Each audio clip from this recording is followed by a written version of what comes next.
We're here. Hello. La Hello. la la. La la la. So you mean the choice is I have to give up the voice and or to be with you? Yes. Can you do that? Yes. Can you have an answer? No. No. Hi, all. Welcome. It is Monday night. Generational Change. I'm Jen. I'm Peter, and a lot is going on in the political world. Very exciting things. Very exciting things. I'm like fangirling over Shama Sawant. Yes, the official launch of Workers' Strike Back, which is very, very exciting to me.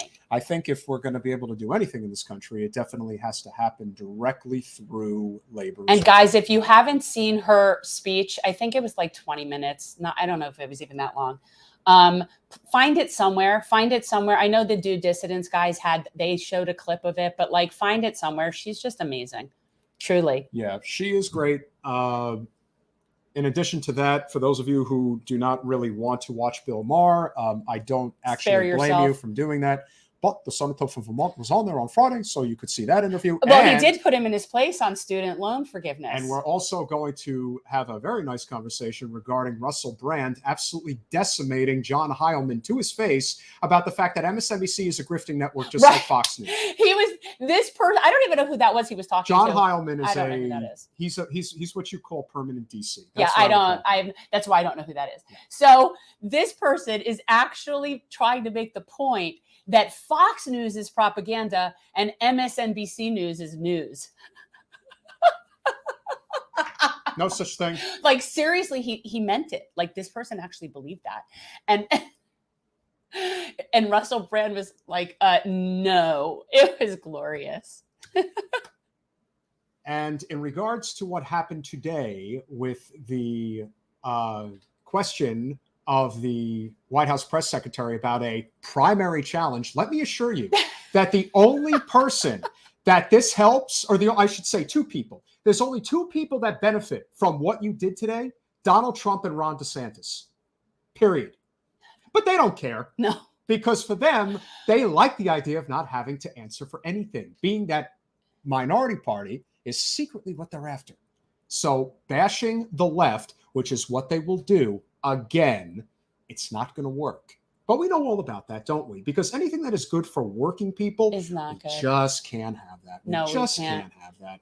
And if you think it matters who the candidate is, it doesn't. No. Because anybody who's out there that would be challenging a sitting president, talking about universal health care, living wage, unions, any of that. Okay, more importantly, guys, let us not forget, we'll never forget that since Reagan, Joe Biden has just fucked labor more than anybody.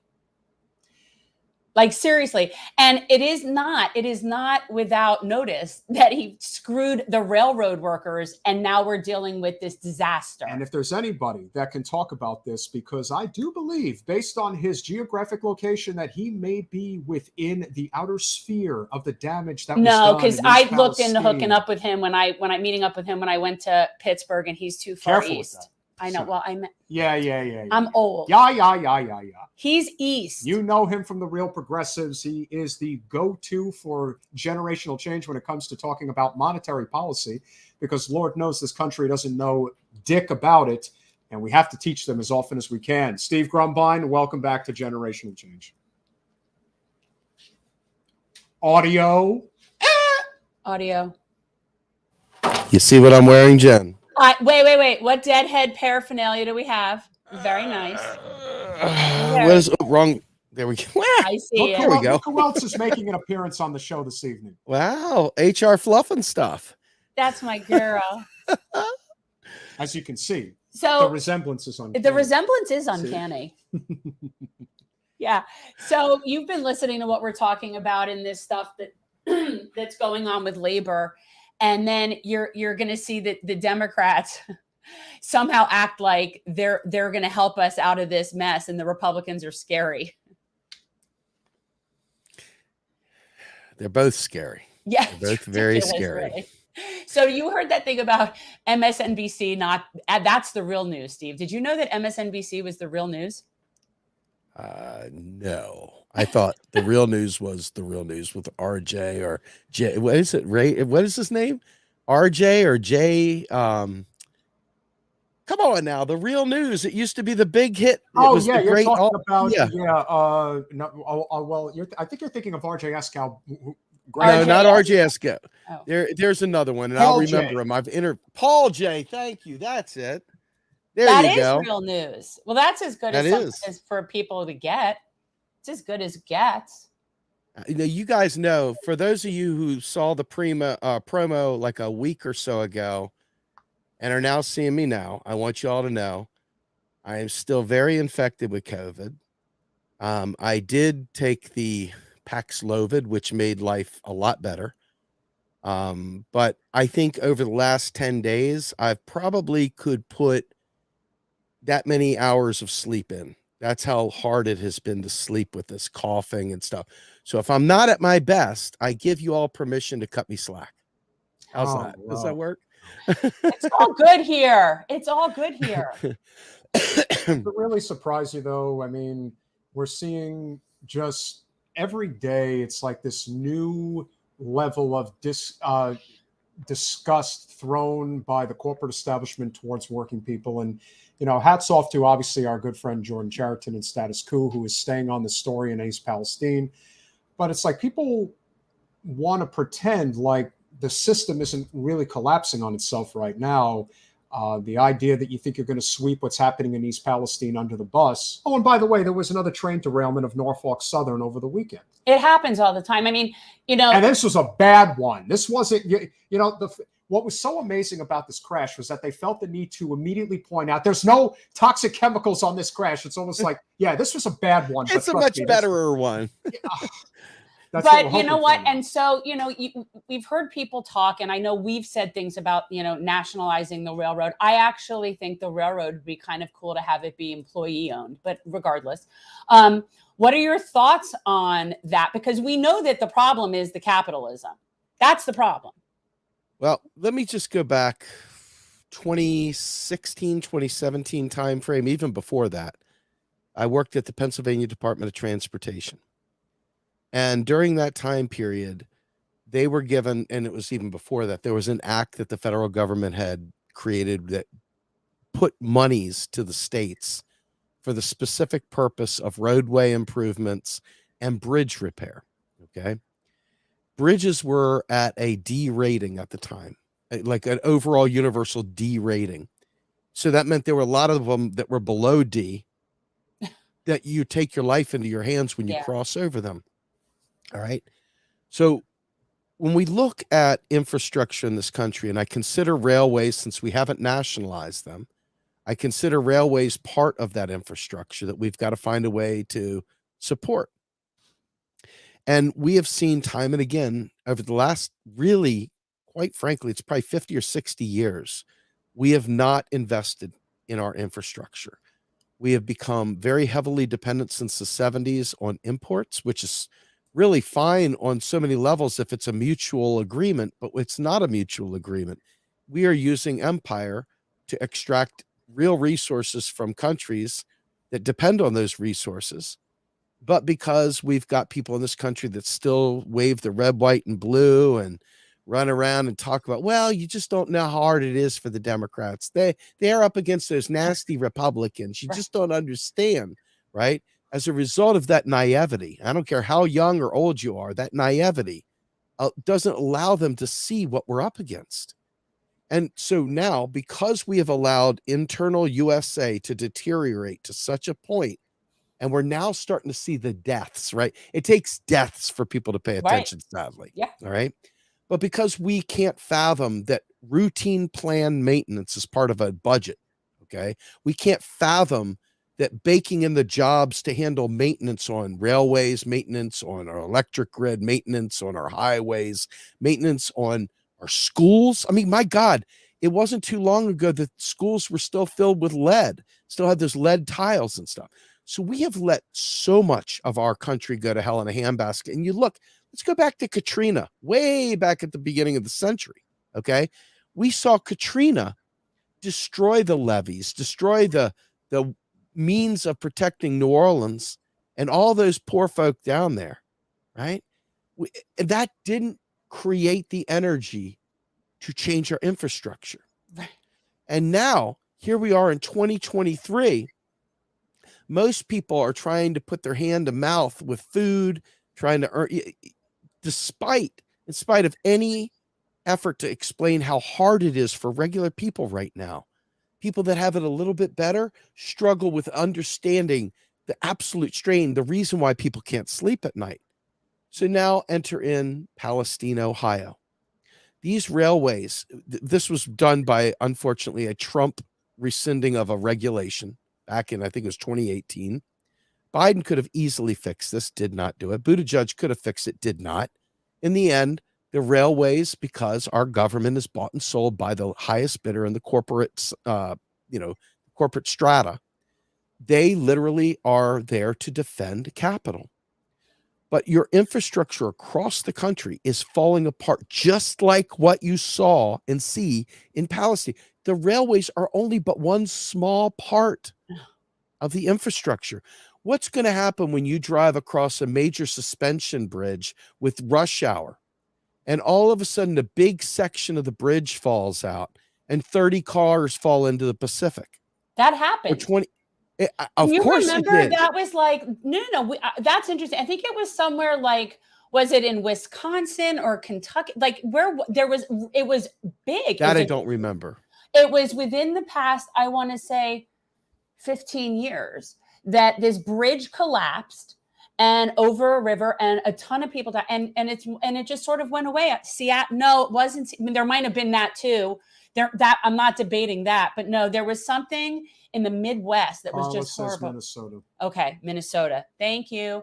And it was just this horrible thing, and it like never went anywhere. Like it wasn't a sexy enough story, and I always found that fascinating until now. Fast forward, where we just had last 2 summers ago a building collapse in Surfside, and yet they're not doing an investigation.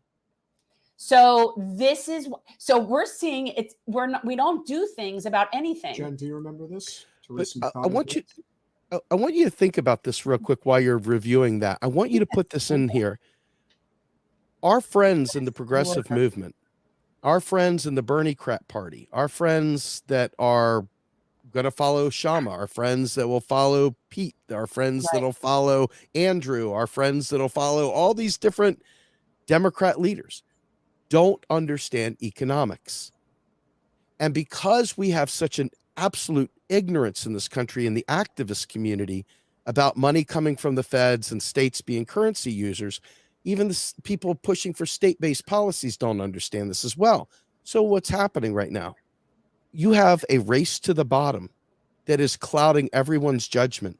The states themselves are slashing and burning everything they can because the money the federal government was spending in is drying up. And so the only money that's making it through is interest payments from raising interest, on loan lending, interbank lending, et cetera. The interest rate that the Fed has propped up has been the only thing infusing new money into the economy. Think about that for a minute. So all that money is going where rich people already are. It's not going down here amongst the people. It's not trickling down, Steve. We're not seeing the trickling down. That warm stuff is only urine on your head. It's not money. Trust me. But all me. the Democrats do is give you an umbrella. You know what I mean? Like they're not going to stop it from happening. They'll just give you an umbrella. But this, I'm giving you a rather large picture so you understand how in the world are our friends in any of these great groups that are organizing people together that are doing good things. They're beyond reproach. How dare you say anything bad because they're doing something important. Yeah. But if you talk to them and you explain to them how the currency issuing national government is ridiculously different than the currency using state of Delaware, the currency using state of Maryland, the currency issuing our user state of New Mexico, of Ohio, of Wisconsin, of whatever. When you explain to them that these states are very different and that the only way that they can solve problems is to tax people. And once they start raising taxes on people, guess what happens every single effing time? Texas raises its hand. It says, "Come on down, Texas boy. We got ourselves a freebie here. We got no state tax. Come on in. We take good care of you. Come on, Jeff Bezos, bring us a couple of them their Amazon warehouses down here in Texas. We'll take good care of you. And so those states that thought they were being clever, raising taxes to pay for medical care or made for this, they done cost themselves their tax base, because the game is, I'm watching you. Which one of you idiots is going to raise taxes? Hey, come on down here. And they will immediately roll out the red carpet. I mean, go back to, what's his name? Perry, Governor Perry. Go back to W even. What was her name? Georgia, whatever her name was, the woman that ran Texas. I can't remember her name anymore. Ann Richards. There you go. She did the same thing. But she was an awesome sauce person, and do not badmouth. And first of all, she rode a Harley. Just don't badmouth. All right, we'll just lump her in without saying anything. Okay. She just fits that bucket. But then let's go to Kansas. Let's go to Sam Brownback. Sam Brownback. Yeah, he's the same thing. Okay, they sat there and said, "Come on down here to Kansas. We got you a place." And they cut the schools to the point where the books were falling apart. You get half of a book, you get half of a chair, you get no food, you get windows broken out. It was horrible, okay? Yeah. But this is the essence of the race to the bottom, and why the infrastructure in this country cannot be solved by capitalism, cannot be solved by the states, must be solved at the federal level. And that brings me to my favorite non-privateering mindedness, and that is, we need to fucking nationalize the railways. We need to nationalize the airways. We need to get Pete Buttigieg the fuck out. Okay. And we need to get someone in like Sarah Nelson that understands the airline industry. And we need to get somebody that understands real, honest to God, public ownership, real, honest to God, union ownership. And the fact is that the rank and file out there don't see this as important, mostly yet, still don't see it as important. And we haven't made our case strong enough, because what they see is sadly people fighting over bathroom breaks. They don't see this as a means of taking the power back for that larger class union struggle. Okay. And then what you have is people from the 70s and 80s, and God knows I used to be local CWA local CWA 2222, right? And they would sit there and, well, we got to make sure that they can't sit there and gig you for not wearing glasses if your safety cones are out. Okay, that's definitely the hill to die on today, folks, right? We're learning that class struggle unionism is the way forward, but most unions are unwilling to join forces. They're willing to stay in their narrow lane. And so I'm talking with people, very good friends in the union, that are high up, that are movers and shakers and trying to make things happen. And the temperature from the rank and file is, I don't want to lose what I got over here. It may not be great, but I don't want to lose that. So I'm not willing to bond with you guys for your issue. You need me. I don't need you. Go away. And that's the real story right now. So there's a lot of change that has to take place between our ears, and that requires a constant message. So that's the one thing that I'm really hoping comes out of Shama's efforts. Yeah. Is that angle. Yeah. Well, and I think if there's anybody that I know of that has like actual wins under their belt and is an actual person who is the real deal, it's her. So, like, I look at her as somebody, if anybody could do that and break through to these different unions. And by the way, unions are not all necessarily on board with rank and file either. So that's a whole other thing when you start looking at union leadership and how they do not properly represent the rank and file. But I think we can learn something from at least how far the railroad union has come, in that they are now at least a 12 union block. Like that didn't used to exist. So, I mean, that's, some progress in that sort of cohesion. But the AFL-CIO does not seem to be doing that really well. Isn't that like what its national isn't, but Vermont is. Is that true? So they're like David Van Dusen is working his ass off. Give David Van Dusen and Liz Medina their props. But the rest of the AFL-CIO, still very corporate-y, still We very have a problem old here in way. Broward. Specifically have a problem here in Broward that it's a terminal The problem. problem with the AFL-CIO is that they are the #1 union that is in lockstep with the Democratic Party establishment. And the more you go to these local events, like the one we had here over the weekend. It was the Obama Clinton dinner, the black tie gala. And then if you look at what goes on the Hill, you see that their primary concern is not for workers. It is for reelecting the Democratic Party. Absolutely. And so sooner people realize that everyone's thinking we always have to play defense against the GOP. Not if you have a economic populist message that is led by workers. Well, but it is important that there are rank and file people that are getting very restless with union leadership. And there is definitely this sort of like simmering thing going on, because I know when they were having those railroad workers, the discussions, we had Max Alvarez on, we've had him on a couple times about this, the workers were not happy with those choices. There was a lot of very, notable, very disgruntlement amongst those workers in the rank and file. They were not happy. They wanted to go on strike. So it's just I think about more awareness and more empowering of rank and file. And I think she's somebody that could really do that. How do you see things going with Workers Strike Back with Shama at the top? I want to give you a Shama story that I think she heard it from me directly years ago, but it's one that it's my warmest moment in the Bernie movement. Almost. We were all filming Philadelphia. We were out there at the People's Conference before the DNC happened, or the People's Convention before that. Jill was there. Nina was there. You were there? He was there. I was there. Yeah. I got great stories. We can have a good time with that one. This is like, hey, I saw you at the Dead Show in '89, Steve. I'm a few feet from the stage. I'm a few feet. Oh my God! This is the first time that I actually heard Nina speak in person. And then I saw Nina hug Jill Stein, and she did this in front of national TV cameras. And I said, "Oh, this is going to play." And sure enough, they kicked her out of the convention. So if anybody knows what it started from, Tell us your Shama story, because I'm sort of like. Well, let me tell the Peter story first, since he did that, but I'll jump right to Shama. So I was sitting in the second rail of that upstairs. I was upstairs on the church, because it used to be a church. Exactly, and I was right there in the wood filming, right. And I'm there with that was when Real Progressives was really hopping. And Claudia Stauber kind of worked with, if y'all remember, she's kind of going a little different. She's having a little different in the woods. And I'm sitting there. I had never filmed an event like this. I mean, I have a really crappy camera that keeps overheating. I didn't know what I was doing. I was field rook, right?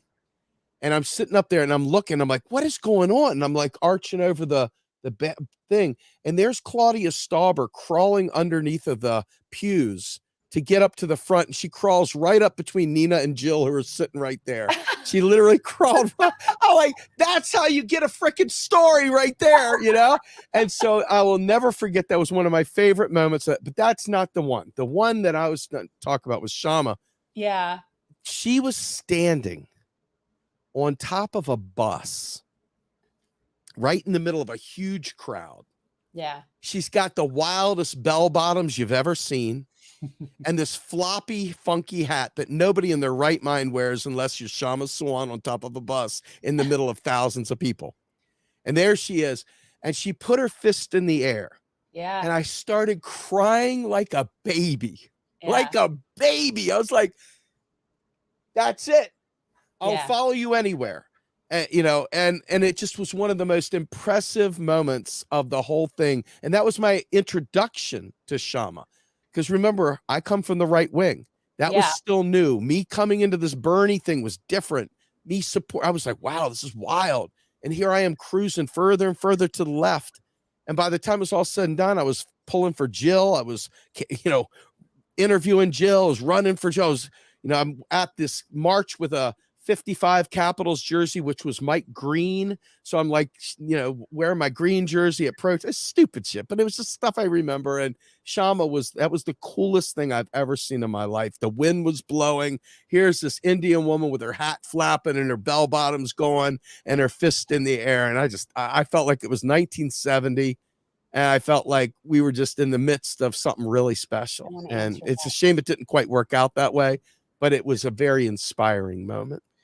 Well, that was just, it was and again, as far as Metalopoly is concerned, he's just referring to the location. It was a converted church. No, but I have an answer for him. Metalopoly, the reason that the leftists use places like churches is because a lot of times churches are willing to let them use their spaces for either little to no cost, and a lot of other places are expensive. So for real leftist and grassroots types of organizations, it's where they have stuff.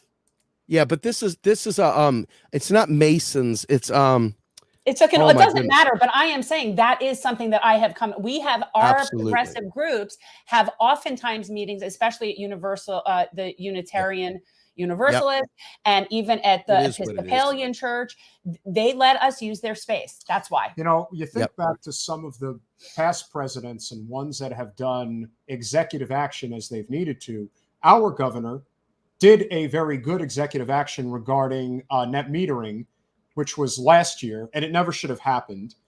When the infrastructure bill was being passed, everyone knew that this was the biggest corporate giveaway if there ever was a corporate giveaway. And they're like, oh, look, we're getting the Republicans to come on board. You would have passed it anyway without them. You knew what this bill was about. You knew that what was planned was to basically just be a complete giveaway to corporate America. Biden could have vetoed the bill. So everyone is saying, well, they did.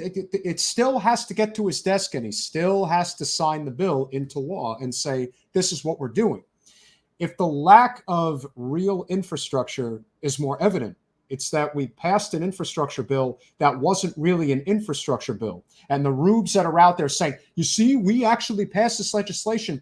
It's no different than when I say, why is it worse when the Democratic Party passes legislation than when the Republican Party does on the Hill? Because when the Democratic Party passes legislation, they don't pass a 10-page bill. They pass a 1,000-page bill that no one reads or understands. And those that do understand are the ones that are having their corporate giveaway. And it's masked as, well, the Democrats are actually fighting for workers, but they're not even close. And yet people like Matt Gaetz and his little crew are the people calling out those ridiculous bills. And you don't even have, they keep giving them these free wins. Imagine if we had a real, and I'm not even saying it needing to be the squad. I'm saying, imagine if there was that rabble-rousing contingent of the Matt Gaetzes and Marjorie Taylor Greens of the world that were actually fighting on behalf of workers. Well, yes, it would be the workers. That would be if we had a workers' party. If we had a workers' party and a parliamentarian system, they would be doing that. The parliamentarian's always in the way. That parliamentarian. Man, don't forget, guys. We're supporting Manchin parliamentarian for 2024. Okay? That's our pick. You heard it here first. You see the constant conversation. I could pull up an article, but as you know, right now, the conversation is coming full circle. This is one of the reasons we wanted you on this evening. Every time the GOP takes over, there's always this conversation about we have to cut Social Security. Social Security has to be cut. It's the only way that we can balance the budget. We all know that a lot of this stuff, you can go from a variety of different articles that are out there right now. There was another article that came out on the Hill today, Social Security, Medicare clash. Comes down to what constitutes a cut. That's sort of like what the definition of is. Is that like what we're talking about? What the definition is of a cut? Are we really arguing that?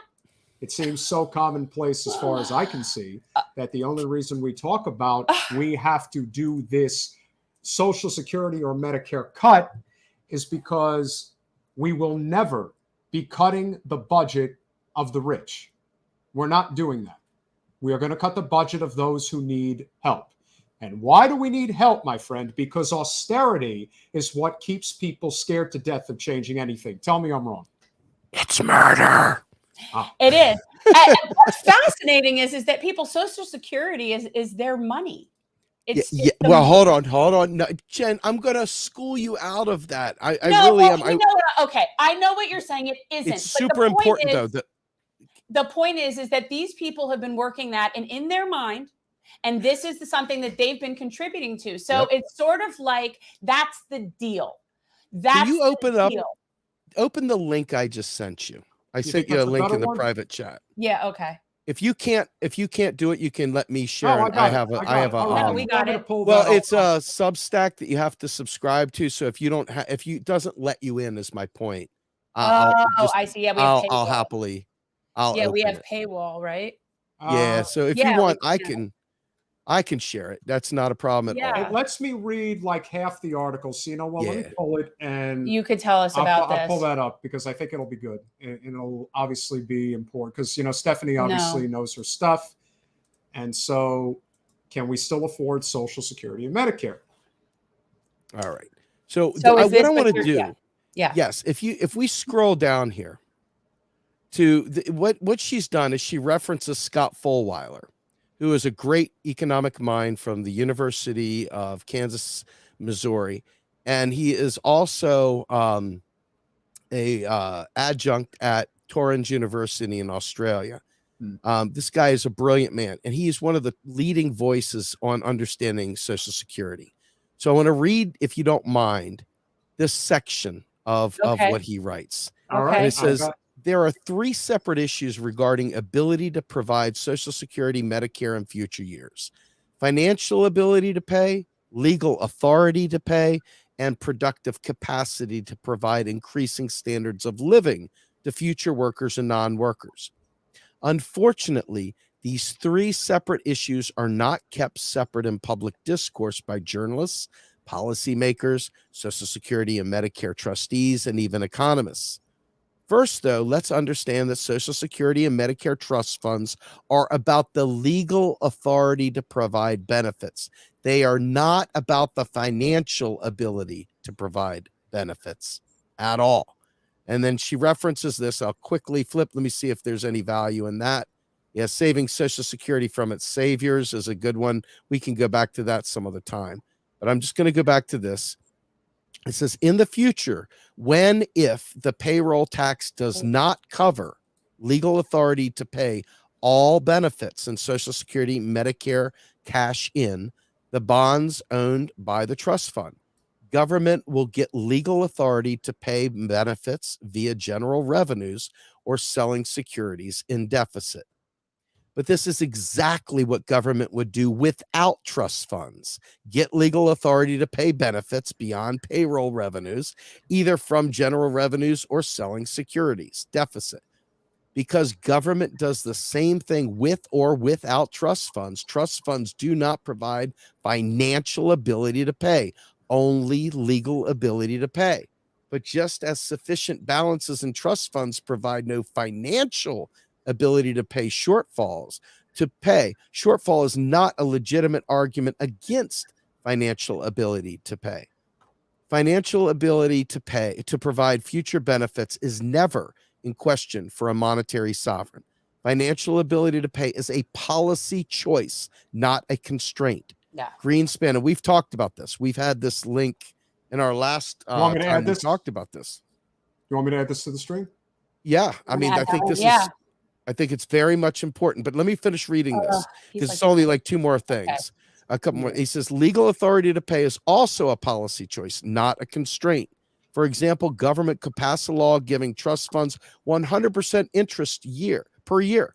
Remember, trust funds aren't about finance, so it's not a problem financially, which would provide legal authority to pay Social Security, Medicare forever. Another example of providing legal authority to pay for future benefits is to pass a law saying government will pay full benefits, period. Nothing else. That's it. And she explains how we do this in some cases. And she got all this other stuff down here. So bottom line, let's just say it. The bottom line about Social Security is the ability, the legal authority to say, yes, make the payments. The federal government goes, you sure? They're like, yes. And the federal government creates new money and spends new money into existence to make every payment. It is never broke. It can't go broke, period. And so the idea of giving that air cover and allowing the lie to live on, FICA is the most regressive tax on the planet, bar none. Right. Get rid of FICA taxes altogether, completely. Make Social Security a right to all citizens. Make it so that there is no pay-in for Right. Social Security, period. So the idea, and it's not just this is literally a matter of changing 4 words in the actual current Social Security legislation. Instead of the authority to pay, just say Congress will pay. And it's done. Just like Medicare. You know, Medicare is a trust fund, but guess what? If the Medicare trust fund doesn't have anybody, who cares? They don't care. All payments are always made, period.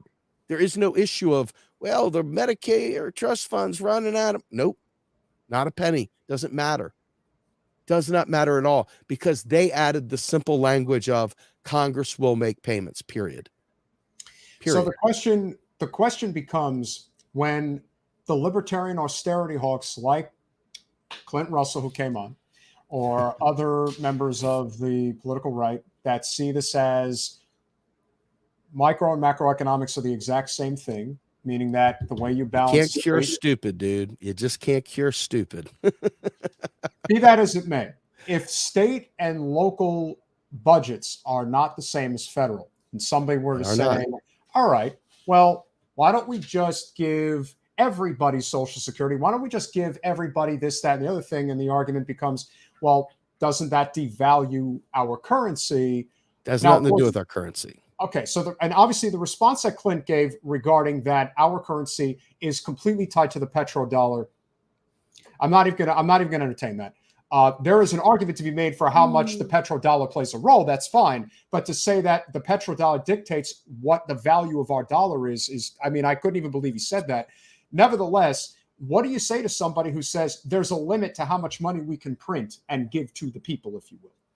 Okay, first of all, there is a limit, but the limit is inflation, real inflation, okay? The problem here is this. During this pandemic, what did we see? We saw the government spend money to keep the world afloat while we were shut down, okay? And so what did that signal to a lot of these companies? Because truly disgraceful people run around saying that printing money causes inflation.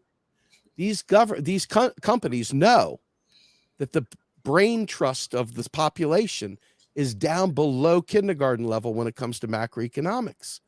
And so they know when they say, oh my God, you printed all this money, now we got inflation. Nobody stops to say, huh? How'd that happen? How does a stack of money sitting here on this table create inflation? Do me a favor, I got time. Man, I'll pop my popcorn, I'll get my beer, let's talk. Smoke a J. Tell me how that stack of money creates inflation. If you can't answer that question, I've got an elbow of truth to drop from the top rope. It's like, come on, answer the question. How the hell did that stack of money create inflation? It didn't. You guys, and you saw it, 833% profits. Yeah. You saw 500% profits. You saw gouging across the board. Why? Because trash libertarians spread this nonsense, and it's repeated ad nauseum. And then instead of punching up at the price gouging, these wastoids punch down like, you mooching some bitch. They're just printing money. They're destroying money. They're destroying the currency. Goddamn, we're on a gold standard, right? Right? Ain't that what it is? No, dummy. It's not. We're not on a gold standard. We're not fucking on a gold standard. I'm sorry, Charlie. We aren't.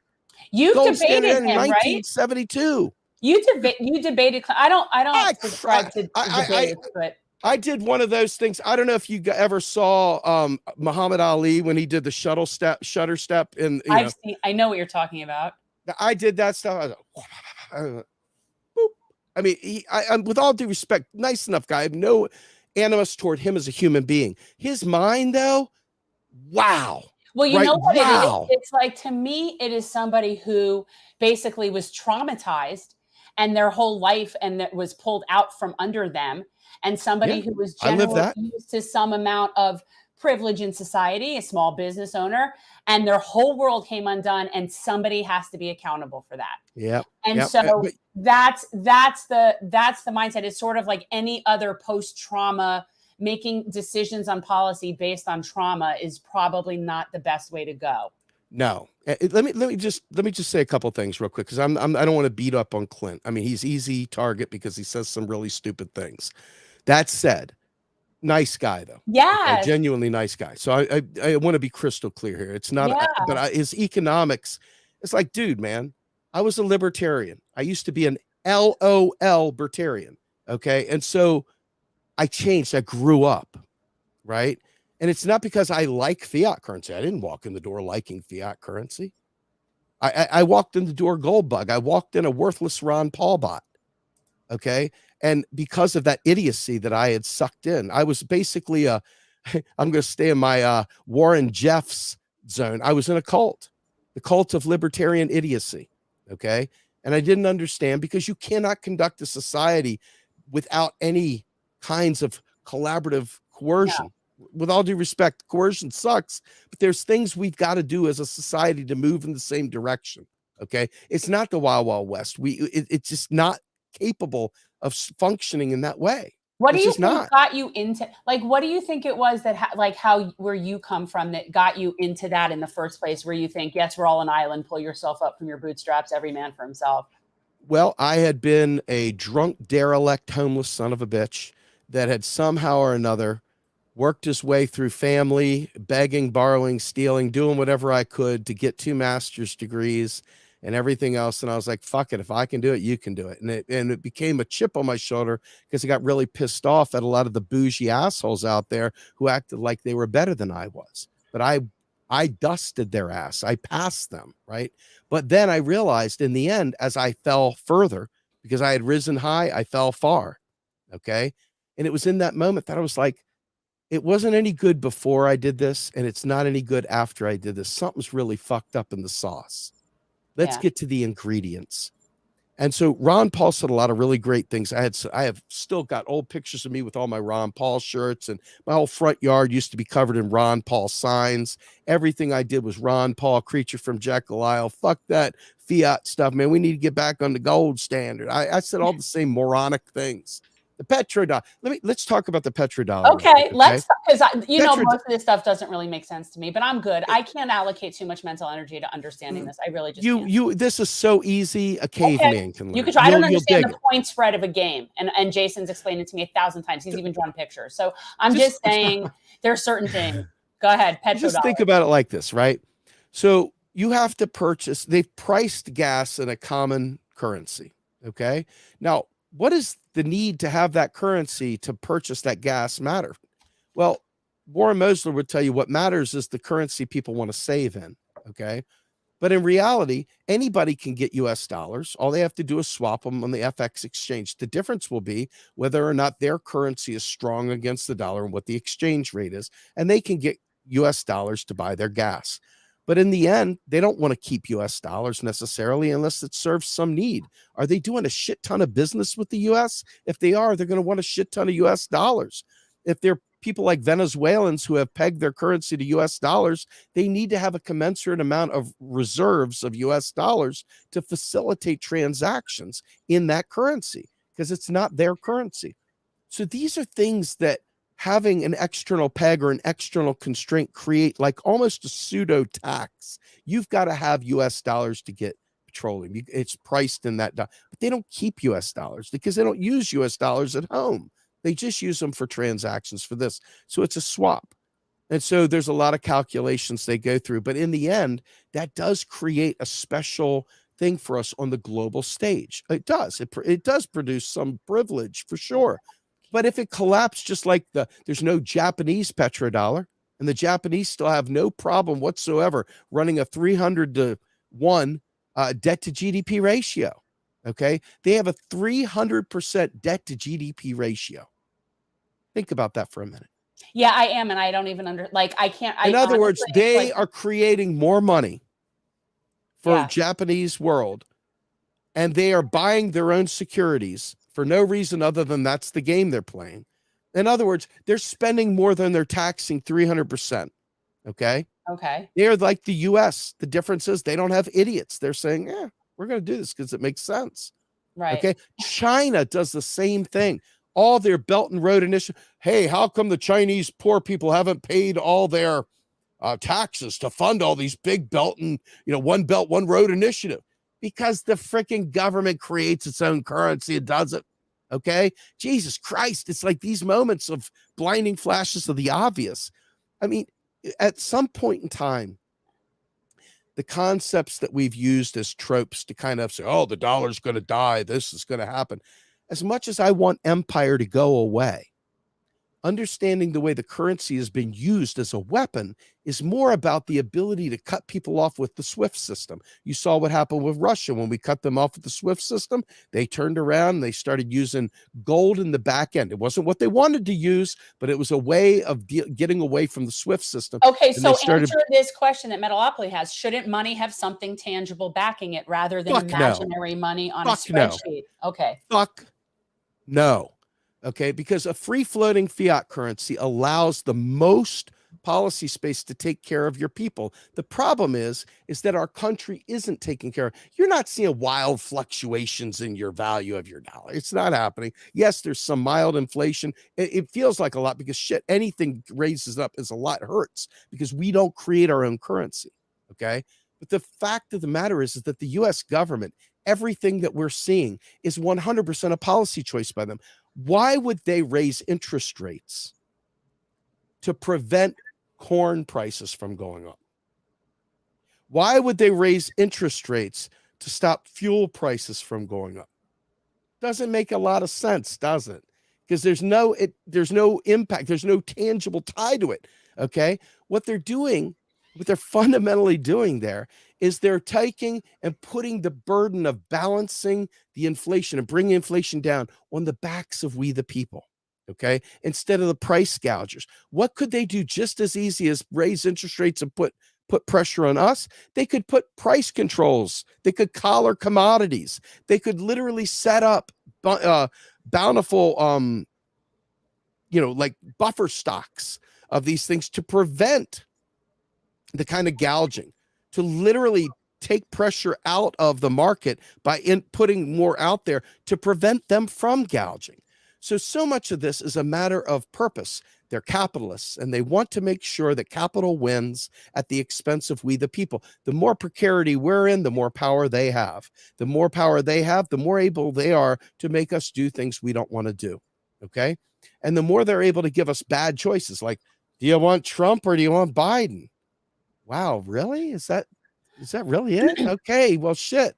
And so they purposely put poison pills out there for us.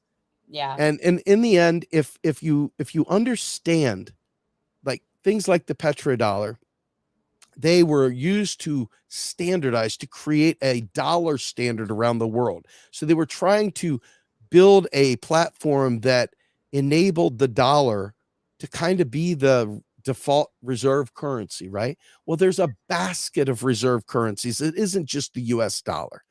And so because we've got 800 bases around the world, there's a lot of need for the US dollar. And there's a lot of use of it for coercion and for extraction and for debts and all kinds of other things that are geopolitical in nature that have nothing to do with finance and everything to do with slavery. Okay. Yeah. So to me, when I look at this and I look at it honestly, I say, get rid of the petrodollar. What is it going to do? It's going to make the US dollar less strong in terms of being able to hold power in other countries. It's going to take away some of the power we have in forcing people to do various things that we would like them to do.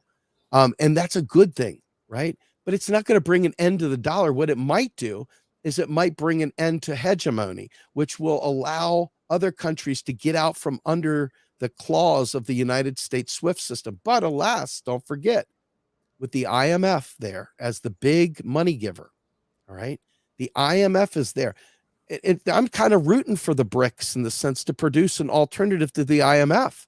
I'm kind of looking at these other groups to present a non-predatory version of the IMF so that people are in cooperation, not in predation. So the petrodollar in and of itself is a nothing burger. Okay. It's like Chuck E. Cheese. You went to the Chuck E. Cheese, you put your dollar in the machine, you got Chuck Bucks out, you finish playing your Chuck E. Cheese games, you have 5 Chuck Bucks left over, cash them in, get your money back. Get a cheap gift, Whatever, right? And so it kind of cracked. The petrodollar is quite a real system. Yes, the petrodollar is what we price fuel in, but it is not something that is actually driving the quote unquote value of the dollar. What the issue we have to get our heads around is, do we want to be an empire? If we want to be an empire, and I don't want to be one, by the way, but if we want to be an empire, okay, then we care about the petrodollar. Then we want to have the dollar as the primary world reserve currency. We want to have the IMF, the World Trade Organization, and the World Bank heavily involved in every one of these countries' lives to keep them tied to us. We want that. If we want to be a cooperative society, we find ways of democratizing those institutions, take away the structural adjustments the U.S. imposes to enforce U.S. markets, okay? And it does the things that we would say to do, but they're not going to do that. They're not going to do that. Why are they not going to do that? Because they love empire. Empire serves their needs, okay? But there are some costs to ending empire. Bringing production back home means there's going to be a different kind of work. There's going to be a different kind of industrial structure to society. We're going to be back to having shift work at the plant. We're going to be back to doing things that we've gotten away from doing, that we've gotten into service work to do, whereas instead of standing 12 hours at an assembly line doing stuff. But guess what? The more we talk about production, the more we talk about industrialization, all of a sudden we get to that boogeyman, automation, right? And that's where the UBI folks come out of the woodwork. And what I'm here to say is that we have options there too. We don't have to just do work for the man. We can create societal jobs in our communities through a federal job guarantee that makes it so these predatory corporations are unable to predate on you and I and our friends and neighbors and family members and the people that are most vulnerable. So to me, you know, there's answers to every one of these problems. The petrodollar is not a problem. It is what it is. It's not a big deal. I know that people really, really put it out there like it is, and I appreciate that the people believe that it is. But I'm here to tell you that if we do it, we lose a little bit of privilege. In the end, we lose access to cheap imports, and most of the cheap imports have come as a direct result of empire and neocolonialism through the IMF and other things like that. There is no question that the average American has basically accepted their own demise. Yes. So many opportunities to just stand in the way of this and say, we're not going to take this. You know, I think the average American doesn't even know what the term empire is, what we're referring to. Yeah. Yeah. And I'm so glad you said that. It's true. So I mean, like if I were to bring that up, let's say to some of the ladies in my Pilates class or somewhere where I'm just, you know, around people that are not in our circle, and I use the term empire, it's not something that they hear and that they're familiar with. Because they've never stared down the barrel of a gun. No, and well, as soon as our propaganda machine's pretty vicious in making sure we don't look like an empire. And this is the hardest thing, I think, for me. Like just take everything out. Let me tell you about myself real quick. Oh, okay. For me, thinking through these problems is a very big challenge too. Like I know what I've been propagandized with. I know that I yearn for this flag to matter again. There's a part of me that really appreciates what nationalism brings. It brings some weird community, sense of community and bonding and shared struggle and shared experience and all these things that, and you know, you can see this firsthand whenever you go to a World Cup soccer game or watching on television or whatever, or you're riding in a metro and you're hearing the Italians on one side of the train and the Mexicans on the other. And it's like, Mexico, Mexico, rah, rah, rah. And they're all doing it together. And they, and they're singing these songs. You have no idea what the hell they're saying, but it sounds great. And you want to sing it with them so bad because we don't have that. So all of a sudden they come out, I'm proud to be American. We're least on. And it's like, God, give me another culture, please. God, give me. So, Steve, we need you to explain the national debt because now people have paid a lot of money for that here in our chat.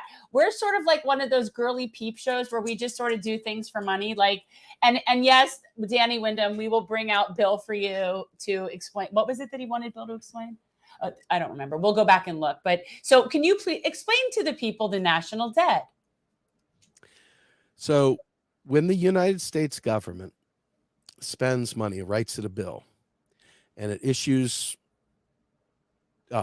instructions to the Fed to create currency, After that, it also simultaneously issues a similar amount of bonds to offset the new spending.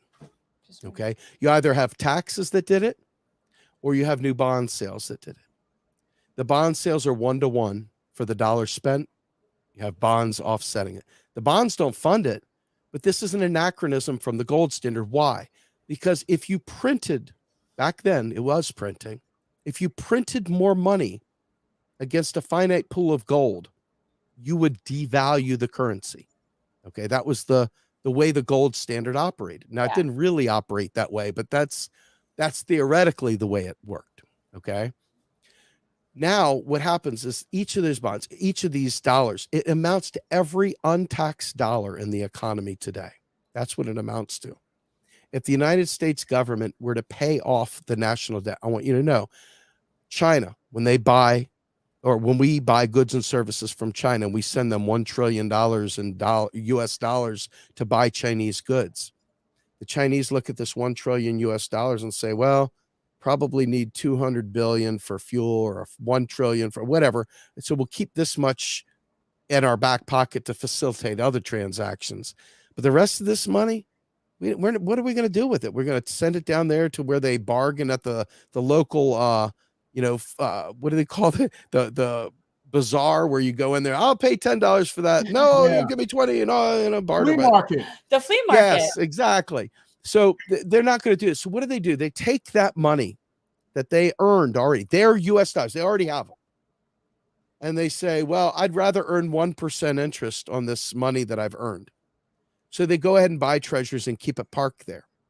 Now, in theory, what this does is, number one, it is a safe investment because US checks don't bounce. Okay, government checks do not bounce. So they're always getting this guaranteed money. There's no risk.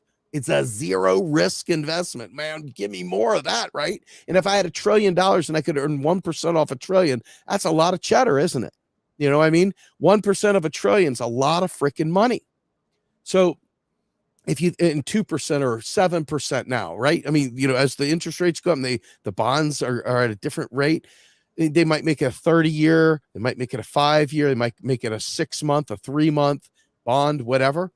And then what do? They transition those bonds and they resell them, and they decide, hey, the Federal Reserve's sitting in the back going, do we need 3-month bonds or do we need 6-month bonds? Maybe we need 12-month bonds, maybe a 5-year bond. You're going to have a bond. Let's have a bond. And that's what the national debt is. It's money they already owe. They already own, that they've decided to park and get an interest, like a savings account that we would have. Now, where does that money come from? It was already pre-budgeted. It was already pre-created. They already knew that we're going to sell this $5 million bond, and we're going to sell it at 2%. So we know what is 2% over this number of time. So we know that money is there. It's already there. It's created. It's done. So if we pay off all the debt, all we've done is closed all their accounts, but the money is still out there in the economy. Oh, they're going to dump all their bonds. I don't care. Dump them away. You just got US dollars. What are you going to do with them? Sit there and use them for kindling? Good for you. I mean, but what are you going to do? It means nothing to me. I don't care. Now, if they come in and they start buying up all of Manhattan and all of Florida, if he gets rid of DeSantis, I'm cool with it, whatever. But bottom line is, the fact is they can sit there and use those US dollars to buy up US assets, things for sale in US dollars. But they could do that anyway. If they're buying things from us, that 1% interest isn't the thing that's taking us to a new level. It's we're already buying imports from China. They're getting US dollars. They're holding those US dollars. That's the national debt. We're not borrowing money from China. China. We need to borrow some money. We need US dollars. China. Can you imagine actually thinking we borrow? It's China. You imagine thinking we borrow our US dollars from China? You would have to be a neo-Maxi Zundweeby to do that. I mean, a total neo-Maxi. Right. Well, but we need to keep perpetuating that because, we need to have a China narrative that suits us in a very good way that can make them, we need fear mongering. So it's not going to, I mean, we need to have that. So it's a good thing for them to use. That's, we have to be worried about the Chinese, like we have to be worried about the Russians. And these are all the people that are coming to hurt us. Well, let me ask you a quick question with that. Yeah. What do you think that China, can you buy US bonds in Chinese yen, yuan, or Japanese yen? Can you buy government bonds? No, you can't. You have to buy them in US dollars. They're available for sale in US dollars. Why is that? The purpose of the bond is not to borrow money. The purpose of the bond is that they wanted to take money out of circulation to offset new money going in. We'll sell bonds to take money out. But the thing is that bonds are pretty liquid. You can get rid of bonds quickly. Yeah, you might take a haircut, but you still get a lot of your money back regardless. So it's kind of a farce. It's just changing it from one form of money to another form of money. It's not a real big deal. And so I think it's really important when people say we're printing money, right? You're just going to print all this money. You have my permission. Well, that's weird. You have my permission to do a running start with your arm out with a clothesline and gully them. Just do a running start, jump off the top rope and pile drive. I mean, do a suplex, figure 4 leg lock, whatever it takes. Rake the eyes, salt in the eyes, because we don't print money. We don't just print money. We never just print money. Every time we spend money, okay, Congress created its new money every single time. Sometimes we do on Saturdays and third Tuesdays. That's just we always do it. It's the way it's done, period, with a T at the end, period. I don't know how you do it, right? And then when you tax, the minute the federal government taxes, guess what? Goes through a bullshit. I mean, I say it just deletes it, okay? Because that's what it does in effect. But what it does is it drains reserves, okay? It drains reserves within the banking system. In other words, if you think of the light and dark crystal, way back when the old movie, The Dark Crystal, and the light side came together with the dark side, and it was like, hey, we're peanut butter and we're chocolate. We're Reese's peanut butter cups, right? They came together, bam, light and dark crystal, and that was the end. That was the end. The dollars had come together, the tax, the spend, boom. The light and dark crystal came together and became one. It's over. It did its job, right? It's like a coupon. You cash in the coupon. Oh my God, we got a surplus of coupons here. What are we going to do with the surplus of coupons? Oh my God, we went to the concert. We've got all these stubs from the concert. Are they only worth 50% now? I mean, this is the kind of stupid shit that's said, and we just have to find a way to get past. They just want us fighting amongst each other. All of this is fodder to be fighting. That's actually a really great analogy. You look at you think of $1 as a admission ticket to a concert or to a ball game. It's good while the game is going on, but once you've entered, it's been spent. So after the game is over, it's not like that ticket, aka dollar, has any value. It's been used out of existence. That's right. Now it's back. That's right. And the dollar, the show that it's for is it's a tax credit. So when it comes home to mama and papa tax, it goes bye-bye. It goes, poof, I'm gone. Right. You mean, I thought there was like the treasurer was sort of sitting in the big office, and as the tax dollars come in, they're counting it out so that they know how much we have to spend. That's how they know. Breaking Bad style, the big round fat stacks, like, hey, man. Yeah. You know, funny story. The guy Warren Jeffs, who was the old cult leader for the fundamentalists, I know who he is. They brought in so much money that they started cutting cans off and putting fat stacks in the cans, like canned food, putting it in there and shipping it away because they were otherwise going to get busted for all this money. So they were bringing in money left and right. I was just thinking about that. All I could think of was Breaking Bad fat stacks. What are they printing FDLS bucks? You know, it's just ridiculous. Sorry, that's my dumb humor. I really think that repeating this message at least once a month. Hey man, let's do it. Come on. Because I do think even friend of the show Metaopoly, even if it doesn't agree completely, and this could go on and on for hours, obviously, but I do think that once people hear it, they start to think about it and they start to put 2 and 2 together and realize Yeah, the reason why we have an austerity system is because we have a government of, by, and for corporate special interests. And until people realize that, read your Howard Zinn. Yeah, it's not. Or are you kidding me? I'm surprised that hasn't been banned. But like that should be required reading. Or all war is BS, as we know. Yes. And so much of what we see is constantly being looked at. People are saying to themselves, why is it this way? Why does it feel like I can't get ahead? Why can't I catch a break? Because it's designed for you not to be able to do that. Policy choices. We need serfs. We need expendables, if you will, like the people of East Palestine. They want to sweep that under the rug and pretend like it didn't happen. Why? Because those people, regardless if they voted for Trump or not, are expendable. Oh, for They're God's working sake. class, poor, doesn't matter. Fuck Joy Behar. And the reality is there is a significant portion of the population, regardless of where you land on the political spectrum, that are of a certain level, like a Joy Behar, that look down on society. They just do. Speaking of East Palestine, Steve, I know you are way further east because I know when I reached out to you about getting together, you were like, I know that you were far. Hours and hours away, yes. You're closer to Philly, right? Like you're I'm closer to Baltimore than Philly, actually. Okay. I'm like right there I'm in Harrisburg, just outside of Harrisburg. I'm near Ski Round Top if you ever go skiing, right? Yeah, that's not where people from Florida go skiing. No, it's not where we go. I mean, it's definitely, these colors don't run, boy. What are you talking about? I'm going deer hunting, boy. So it's full of that around here. You know, you do make a very good redneck. I come from it, man. I came by it honestly. So right, you're like middle of Pennsylvania, right? Pennsylvania. Pennsylvania. That's it, man. Now I'm from Washington D.C. Interestingly enough, but I'm from what they call Southern Maryland or the Washmet region, and so in Southern Maryland, I oftentimes see friends from high school, and they sound like, "Well, we just log up that border down there. We'd be all right getting rid of them. They're illegals."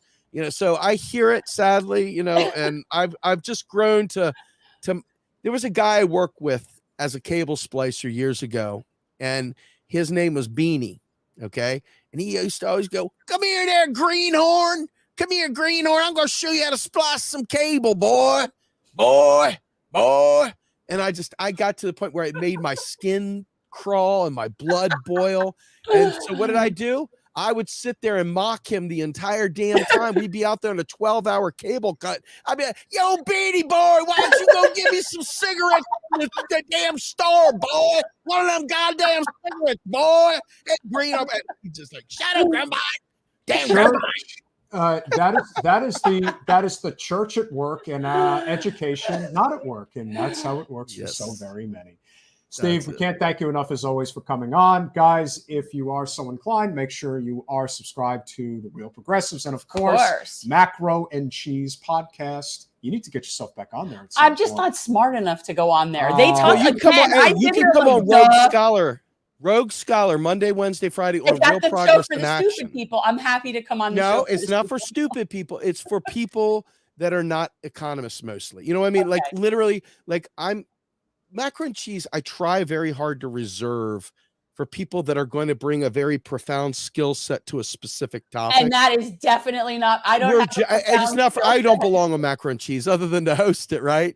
But these guys genuinely bring forward a very specific set. And I've got a very specific angle I try to draw out of them. So, you know, it's a different thing. I'm trying to make sure people see the tie-in to economics and the misery they're feeling in their lives today.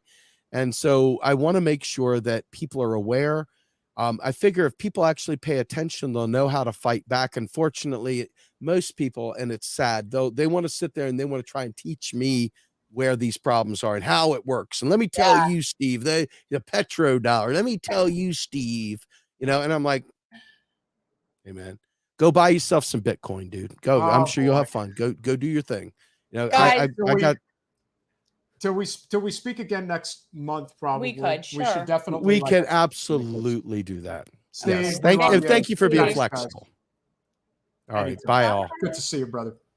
So if you guys do like our content, which I hope you all do, make sure you go to patreon.com/generational change. For as little as $5 a month, you can get yourself the lovely Lulu sticker. Lulu is sleepy time right now. But as you can see, you would get this for $5 a month.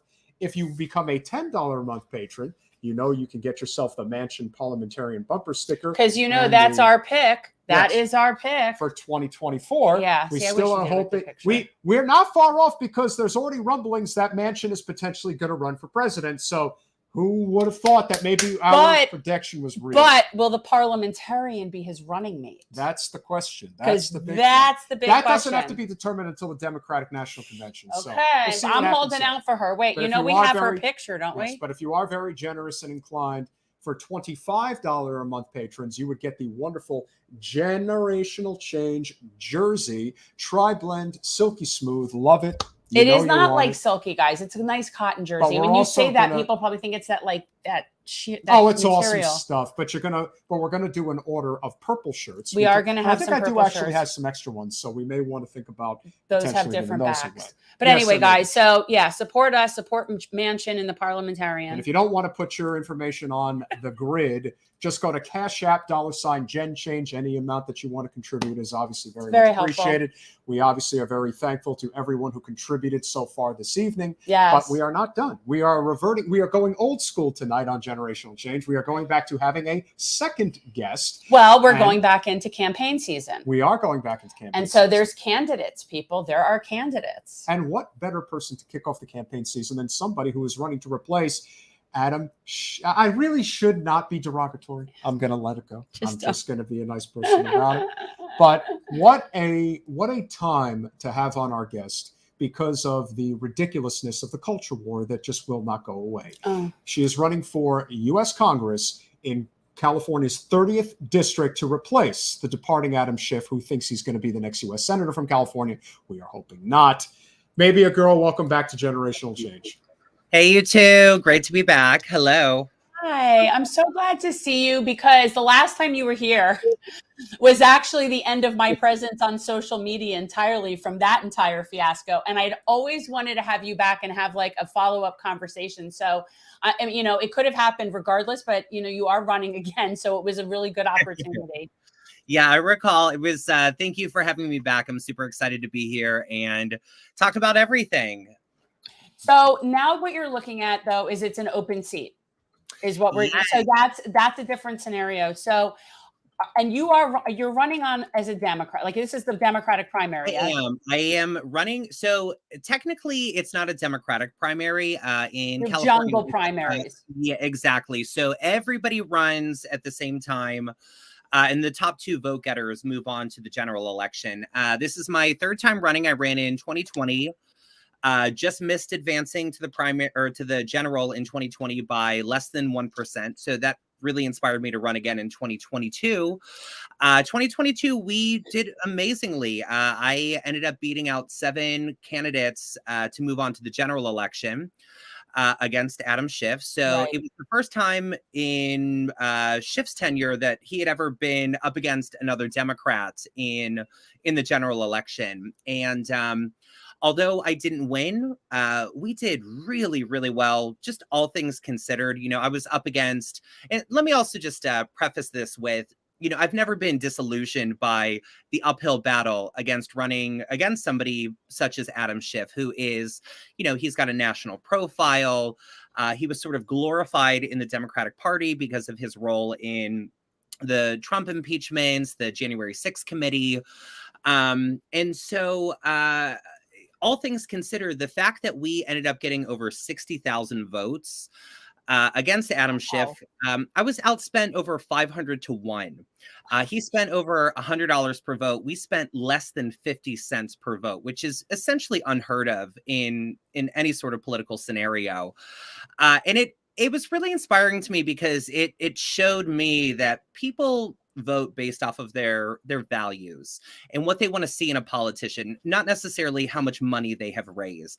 And especially when you come in as a candidate like myself, who is grassroots, entirely corporate free, it's really hard to get the kind of money that one needs to run a competitive race. So the fact that we got over 60,000 votes, did so well, beat out 7 candidates in the primary election, I don't consider my loss in 2022 to be a loss, but actually really a gain for what is potential for progressives running, for grassroots candidates who are running.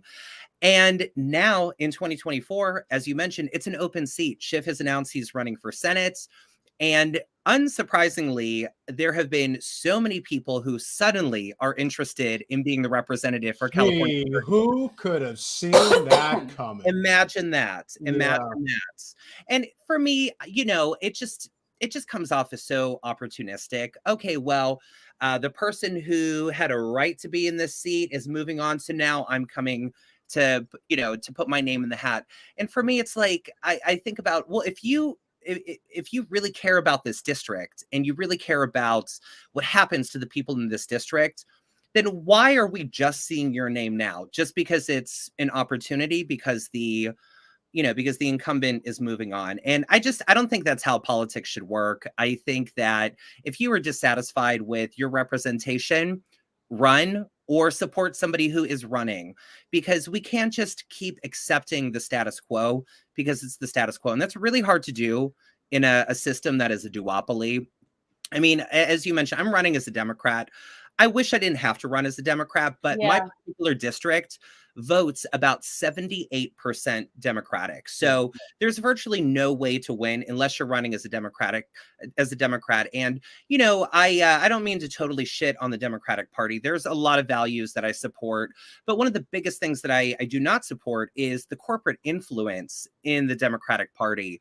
And as of yet, I'm the only candidate still who has never accepted any sort of corporate donations or any sort of charter school money. And I've always said, look at the money, follow the money when you think about your politicians, whether they are a local representative or your federal representative, because that's really who your candidate, who you're elected, is going to be supporting, not the people. If you're supporting, corporate influence, corporate interests, that I'm not here for that. I'm not here to help corporations. They've already siphoned enough off of the working class, the middle class, that I'm just over that.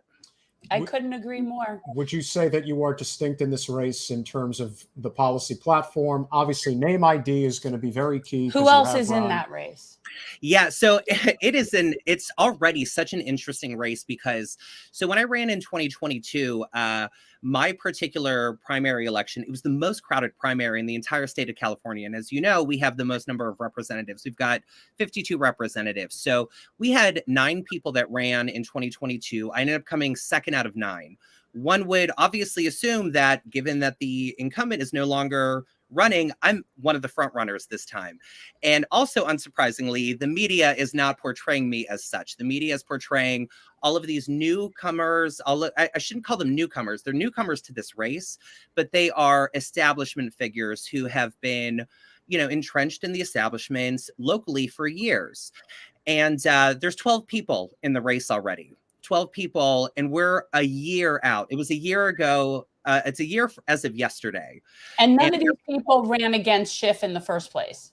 None of them. The only 2 people who have run against Schiff previously are the 2 Republicans that are currently in the race, Rhonda Kennedy and then this other dude. The other candidates, all Democrats, they're all new to this race. I consider my biggest challenger to be she was formerly my state representative. After the state and congressional redistricting, she's a little bit out of my state district, but she's still in my congressional district. She's what I would consider to be center of left. She's probably somewhere between my policy platform and Schiff's policy platform. But the other candidates that are running, we've got a state senator who was just termed out. We have our former city attorney, Mike Fuhrer, who also— all establishment goons. These are all establishment goons. People.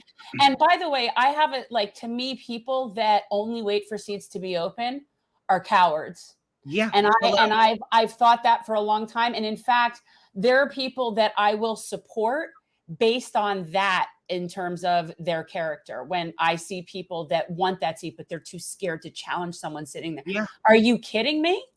Exactly. And it's, you know, I don't want to say now is the easy time to run because, again, there are so many candidates in this race, but it's easy in the sense of not having to challenge the status quo, the Exactly. establishment. And I think that Yeah. is very cowardly to wait until the time is right. If you were really so concerned with this district, why didn't you run in 2020? Why didn't you run in 2022? Why didn't you run before? Why did you wait until, you know, the 22-year incumbent has stepped down? So Because obviously, you know why, maybe. You know why. oh, I know Because, why. well, they've been sitting and suckling at some other municipal government teat or whatever they've been doing and working their way through the political, you know, revolving doors. That's why they sit, they do this for a while, then they do that. Oh, that seat's open. Okay, now's my chance.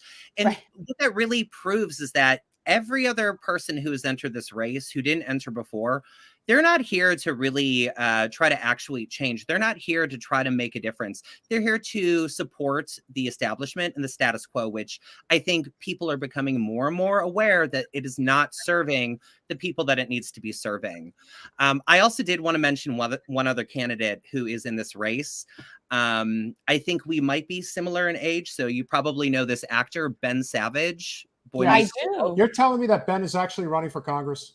Ben is running for Congress. Fred's- Yeah. Fred's little So brother. Boy Meets World couldn't figure out anything else to do, so now he's going to run for Congress. All right. Exactly. And is he running as a Democrat? He's running as a He's running as a Democrat, but even that just shows you how much differentiation there is in the Democratic Party. You know, he's very, very centrist, very moderate. I actually had the opportunity to meet him about going on almost a year ago because he ran for West Hollywood City Council last year, and West Hollywood is within my congressional district. I ended up seeing him at the bar where I do my weekly drag brunch. And I knew he was running for West Hollywood City Council. And I said, hey, oh my gosh, you know, I just wanted to say hello, introduce myself. You know, and it was for me, it was such a conflict because I grew up watching Boy Meets World. One of my favorite movies of all time is Little Monsters. I remember that movie. Which, you know, Ben Savage, Fred Savage. And I said, can I pick your brain a little bit and talk politics with you for a second? And he was like, yeah. And we had this conversation. I wanted to ask him, why do you support all of these police efforts? Why do you support the criminalization of homelessness? And, you know, he didn't really have anything to say other than, oh, well, I've spoken to my neighbors and they're concerned about safety and crime. And it's just the same thing that we keep hearing over and over, these like scare tactics saying, oh, well, we have to elect these people who are tough on crime. Well, here's the thing. We're already electing these people and the supposed crime you're complaining about is already in effect. But also I should mention that crimes are at an all-time low here. So it's not true. And it's basically using these fear tactics to try to get elected. And that's not what I'm here to do. I'm here to say, hey, things are wrong for sure. But what we need to do is we need to give people hope and we need to give people policies and ideas and platforms that are really going to make a change, not continue what is already happening because that's not working for anybody. Well, I just got to say. No, we have to address this. Well, oh, wait, hold on a second. So just hold on a second. I was just going to say that if, you know, law enforcement and criminal justice and having a really strong, robust system really helped with the crime, then we would have none. We would have no crime whatsoever. Like you cannot be more policed, weaponized, and imprisoned than we are in this country. And it's like these people still don't feel safe.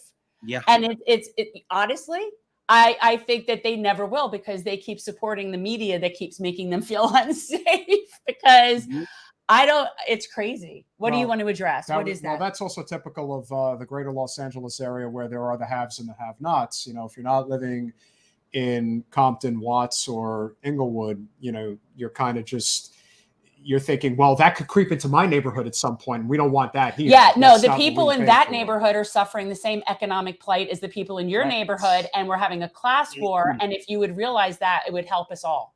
Yeah, exactly. What is that? What is that? You don't want that in your neighborhood, right?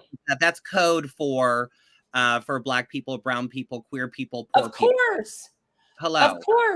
Of course. You know what? And what's amazing is that you can be in a neighborhood that is a very, economically speaking, low end neighborhood, and you still will get the info like that sort of like mongering about other areas. Like, I don't know. Maybe, do you understand MMT, modern monetary theory? Absolutely. Absolutely. I do. I'm a big proponent of MMT. I have been obviously asked the question as somebody who supports universal healthcare, universal housing, education for all. The big question in, how you see it on Twitter, the uppercase, lowercase, how are we going to pay for this? Yeah. And okay, I am very big on modern monetary theory. So, as a financially sovereign state, we don't actually need taxpayer money to pay for these services. But even if we did, then we should, and even if we didn't, we should still be taxing the rich, ending corporate welfare, and defunding these massively bloated programs like the military. Now, that's not to say I don't support the American military. Yes, I do. What I don't support is giving almost $1 trillion a year to the military, which every time they get an audit, they fail it. And yet there's somehow never money for healthcare, housing, education. There's not even money to give kids lunch at school, but we always for tanks. Do not get me started on the phrase school lunch debt.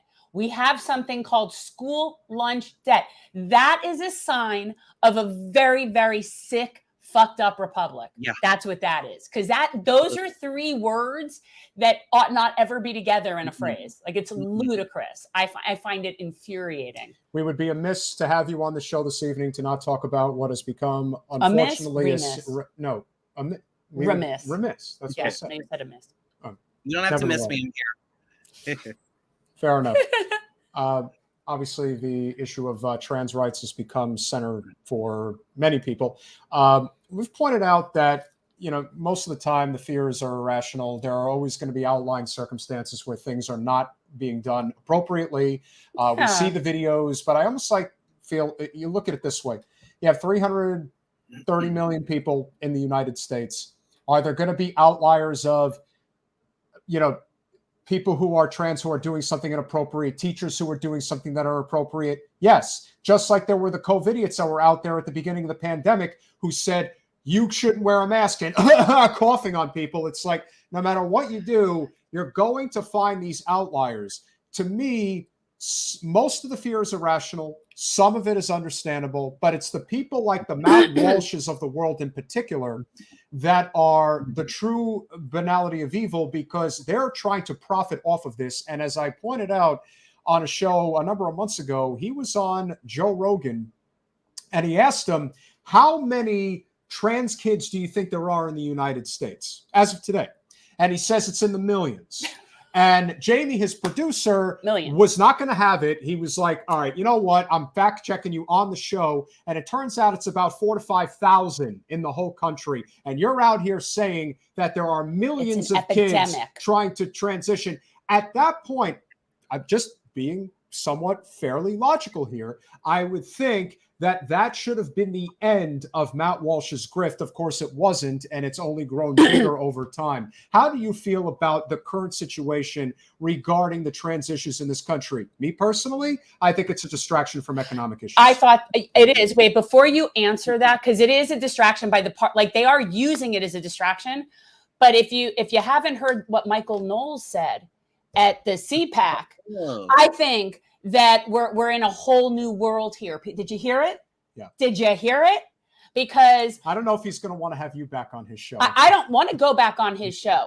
I can deal with conservative people. I want to go on the show. I would love to chat with Michael Knowles about this. I don't think he would. I don't think he's not capable. And I mean this in the best complimentary way possible. I'm not sure he's dumb enough to have you on, because he would wreck his world. Yeah, no. And the thing is, you know what's interesting? Maybe when I was on his show, I did go on to talk about, it was a specific segment having to do with mask mandates and Joe Biden, whatever. So I'm sitting in the green room waiting to go on the show. And the segment before me is some sort of immigration thing. And I'm sitting in the green room doing my business, waiting for my turn. And I hear the term illegal aliens. And I look up and I'm like, huh. Yeah, it's interesting. I'm not part of that discussion. I wasn't invited on to talk about that with Don't him. forget, the one thing that I think chops at Lose his my bit more than shit. anything else is if you mention the fact that he is a failed actor, which Is he an actor? he was. I didn't Really? even know. I didn't I even didn't know. either. For somebody who's in the heart of LA, and You you would- probably and you see don't even anybody know coming that. in and out, and it's like, yeah, you see this happen all the time. But in his case, he Yeah. had like a couple of bit parts, and there's always this idea He's that hateful and horrible. Can you just you need to answer what you were going to say about it? I just had to get in. It's not just people like what's his name? Matt Walsh. Matt Walsh. Matt Walsh. Well, first of all, I do have to say, Matt Walsh, I'm at my wits' ends with Matt Walsh. I'm always at my wits' ends with Matt Walsh, but just his rhetoric, and as you mentioned, the grift, the fact that he is totally profiting off of his anti-trans rhetoric. Yeah. First of all, that's a disgusting thing. We could talk about that the entire episode. Right. It is really, and then the Michael Knowles thing, Oh. It's so funny because, we saw the video, we saw him very blatantly say we need to, quote, eradicate transgenderism. And then he has the audacity, the nerve to put out another tweet calling out Rolling Stone saying that, oh, this is libelous. I never called for genocide. Well, you don't have to read between the lines to understand what eradicate transgenderism means. First of all, transgenderism is a pejorative term. It's not an ism. It's not an ideology. Trans people exist. Right. It's like we're going to make them go away. Okay. Yeah. We can exactly. We've always existed. We're always going to exist. Right. And and then you've got folks like Matt Walsh saying, well, I really support this. We have to protect the kids. We have to protect the kids. Oh my God. It is so infuriating and disgusting to me. First of all, I've particularly I've been thinking about this a lot the past week because we've been seeing a particular surge in people talking about anti-queer legislation, particularly with the Tennessee anti-drag bill, which just, was passed, is going into law. And that, I think, paired with the Michael Knowles Eradicate Transgenderism video has, really brought a lot of widespread attention to this. It bothers me that it took this particular bill when there have been over 450 anti-LGBTQIA bills moving through various state legislatures and even into the federal legislature over this year and even last year. And so, people are really upset. Drag performers are upset. For those of you watching me, so I'm a trans person and I'm a drag performer. My pronouns are she, her, they, them. I'm trans non-binary. I've also been performing in drag for almost, for about 8 years or so now. And when I started, I didn't realize how political this all was going to be. I didn't start drag to make a political statement, and nor do I think most people who do drag start doing that, Oh, it's like theater. It's theater. Exactly. It's theater, it's entertainment. But I will say there is something inherently social, political, and revolutionary about doing anything that is gender nonconforming, especially in the state of affairs that we are existing in right now. And we're seeing things getting worse and worse. The Tennessee bill passed, but a lot of people don't know there's 9 other states that have anti-drag bills, West Virginia, Texas, North Dakota, South Carolina.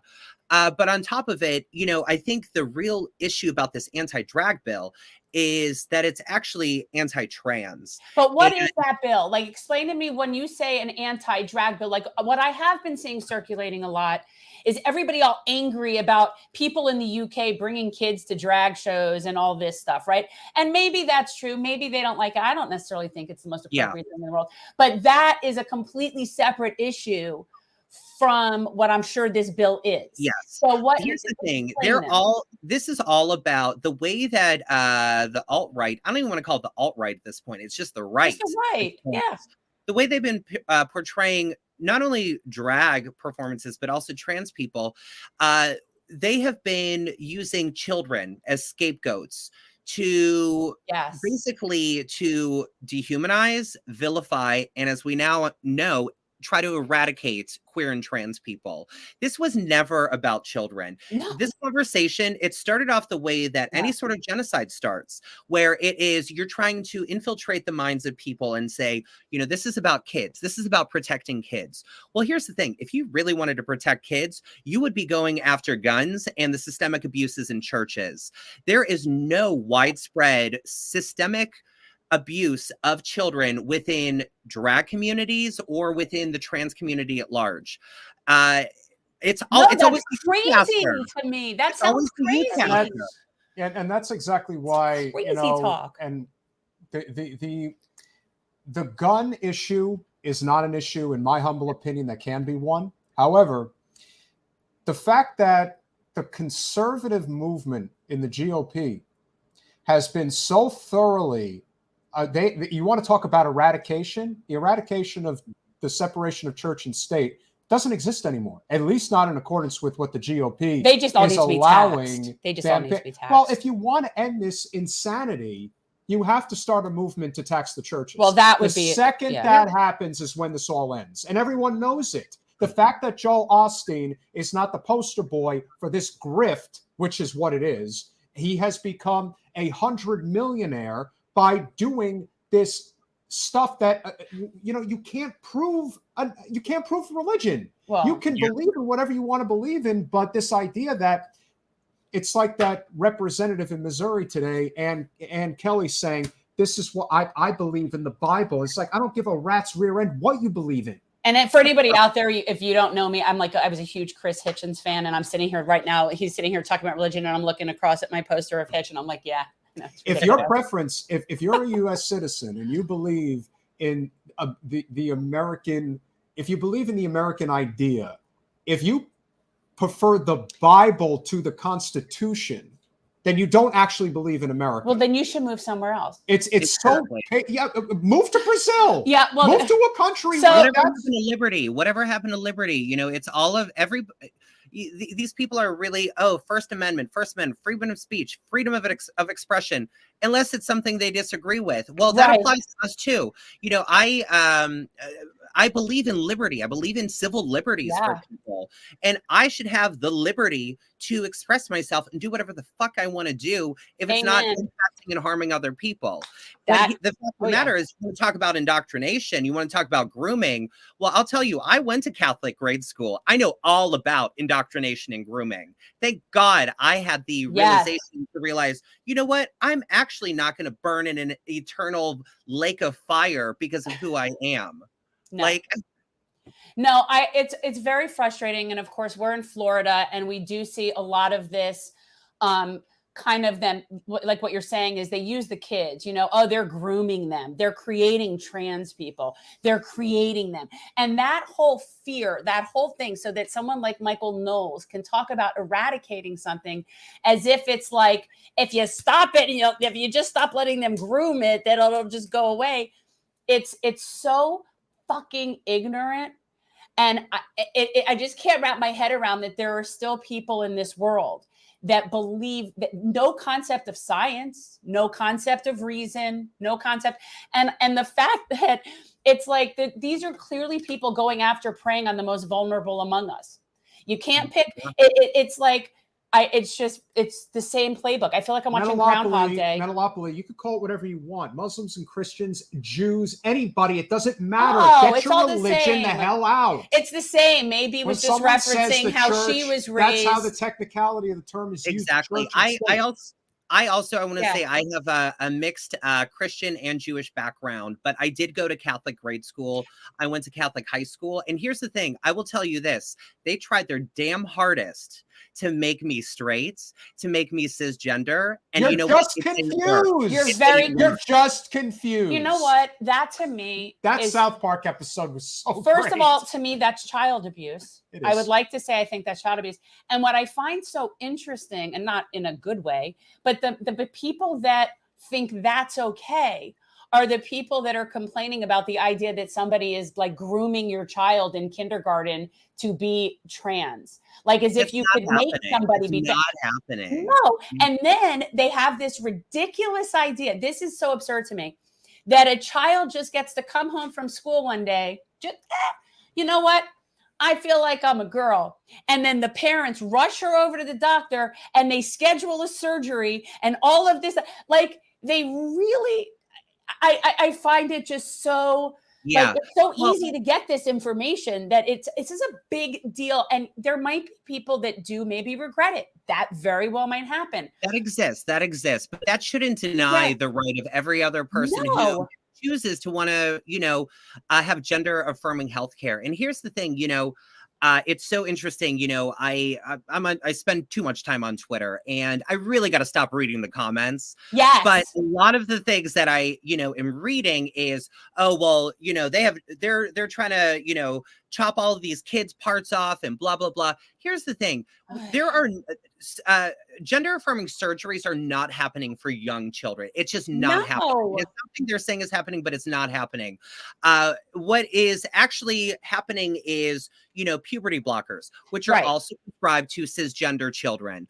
And here's the thing: if we're going to talk about genital mutilation, then we got to talk about circumcision. Yes, and you said you're part tribe. I heard you say I'm tribe. So I am I hear you. I am opposed to all of it. And when people talk about regretting things, I can tell you people that I know that regret getting their nose done, their boobs done, all sorts of stuff. And that doesn't mean that we don't let other people do it. Hello. Do we ban that for everybody? Right. No, right. This again is the whole. A lot of these GOP bills, you're seeing exceptions. First of all, you're seeing exceptions for teenagers to be able to get boob jobs as long as they're cisgender. You're also seeing, you're seeing, as I mentioned, kids, there's no mention of circumcision, which is by definition genital mutilation. You're also seeing a lot of exceptions for intersex children. Intersex people and children are not publicly being mentioned enough in these conversations. Okay. Because a lot of these anti-LGBTQIA, specifically anti-trans bills, they make exceptions for intersex kids to non-consensually received gender, surgery when they're kids based off of what the parents and the doctors think without any sort of input from the person itself. And that's why you actually see trans intersex people, because the doctors and the parents decided, oh, well, you know what? This part looks a little bit more male, so we're going to go with that. Or this looks a little more female, we're going to go with that. And that's why you actually do see trans intersex people.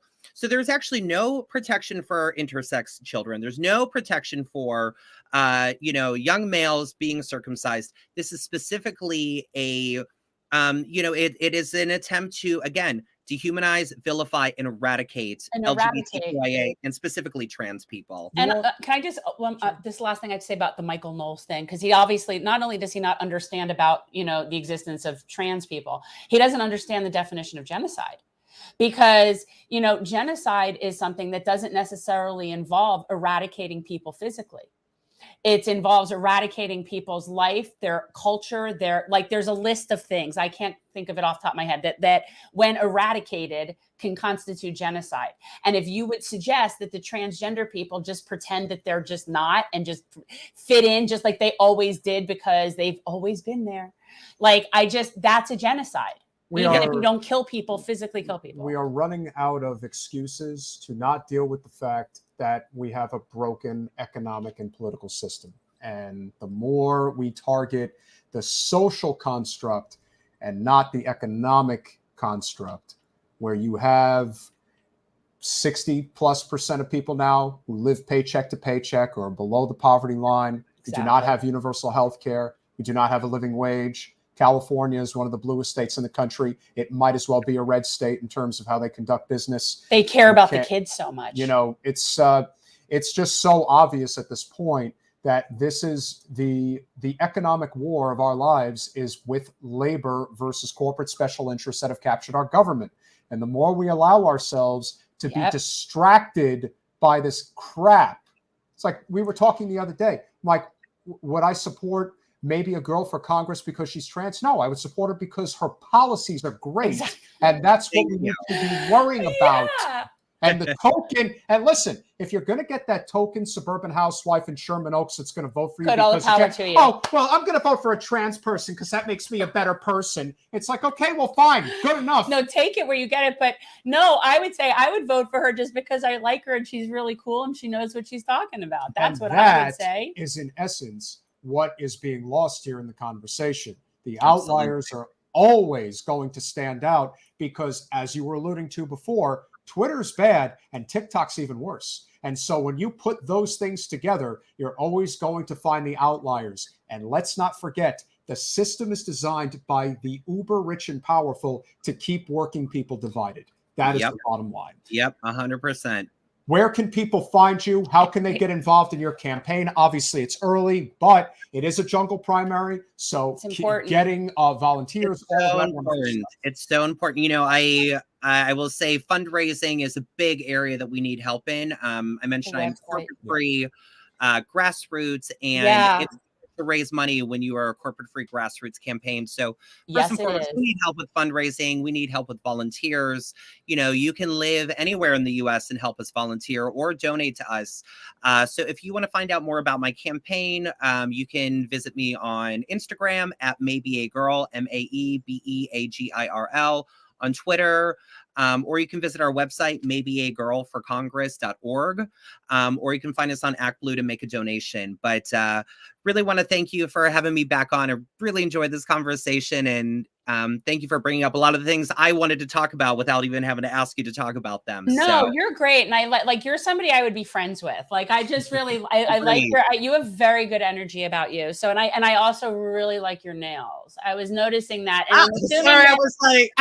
and I was noticing that they were definitely, that's really cool. I'm having like Wicked vibes, like Elphaba vibes a little bit. Well, I was trying to give I told you I do drag brunch every week. We had a Mardi Gras theme 2 weeks ago, and this past week our theme was Barney versus Barbie. I thought these were very Barney. They are also, Barney. We did put a disclaimer that adult themes, no kids allowed, just for to appease people. That's ridiculous. Yeah, hello. That we even have to do use that. Your own friggin' judgment. And if parents, you know what? Look, I don't necessarily think it's appropriate. And there's probably like some of the things that I saw circulating that were drag shows that were in schools. I didn't find that particularly appropriate. And I wouldn't be psyched if somebody was like all sleazed up, looking, gyrating at my kids. I wouldn't be into that. But like we've said, there's always going to be outliers. Yes. There will always be exceptions. There are teachers who screw students. That's the problem. Yeah. See, that's the problem. Do we ban all teachers then? Not the correct ones. I'll tell you one thing. One of the reasons you have those types of problems in, whether it's in the California suburbs or out in the desert in Nevada, it doesn't matter. We do not value teaching in this country. So what do you expect? Somebody who can go and teach at, let's say, Pepperdine and is going to be paid very well, that's the exception, not the norm. And that is the reality of the system that is broken. So when everyone is looking at this, oh, did you see what that person did there or that person did there? It's all a distraction from the infrastructural destruction of our system. And I just cannot understand people's interest in other people's genitalia. That is hello. Thank you, Dad. I don't understand it. I don't freaking understand. Are you concerned with my liver? Maybe. You know what? Considering the circles that you run in, don't get it. We would love to have you back at some point. I guarantee you, as I've always felt, the ones who project the loudest, they're typically hiding something. I just understand it. You guys could be concerned with my spleen. Nobody's concerned with my spleen. I don't hear like people out advocating about that. I have a friend who had to lose her spleen. We're not fighting against the spleenless.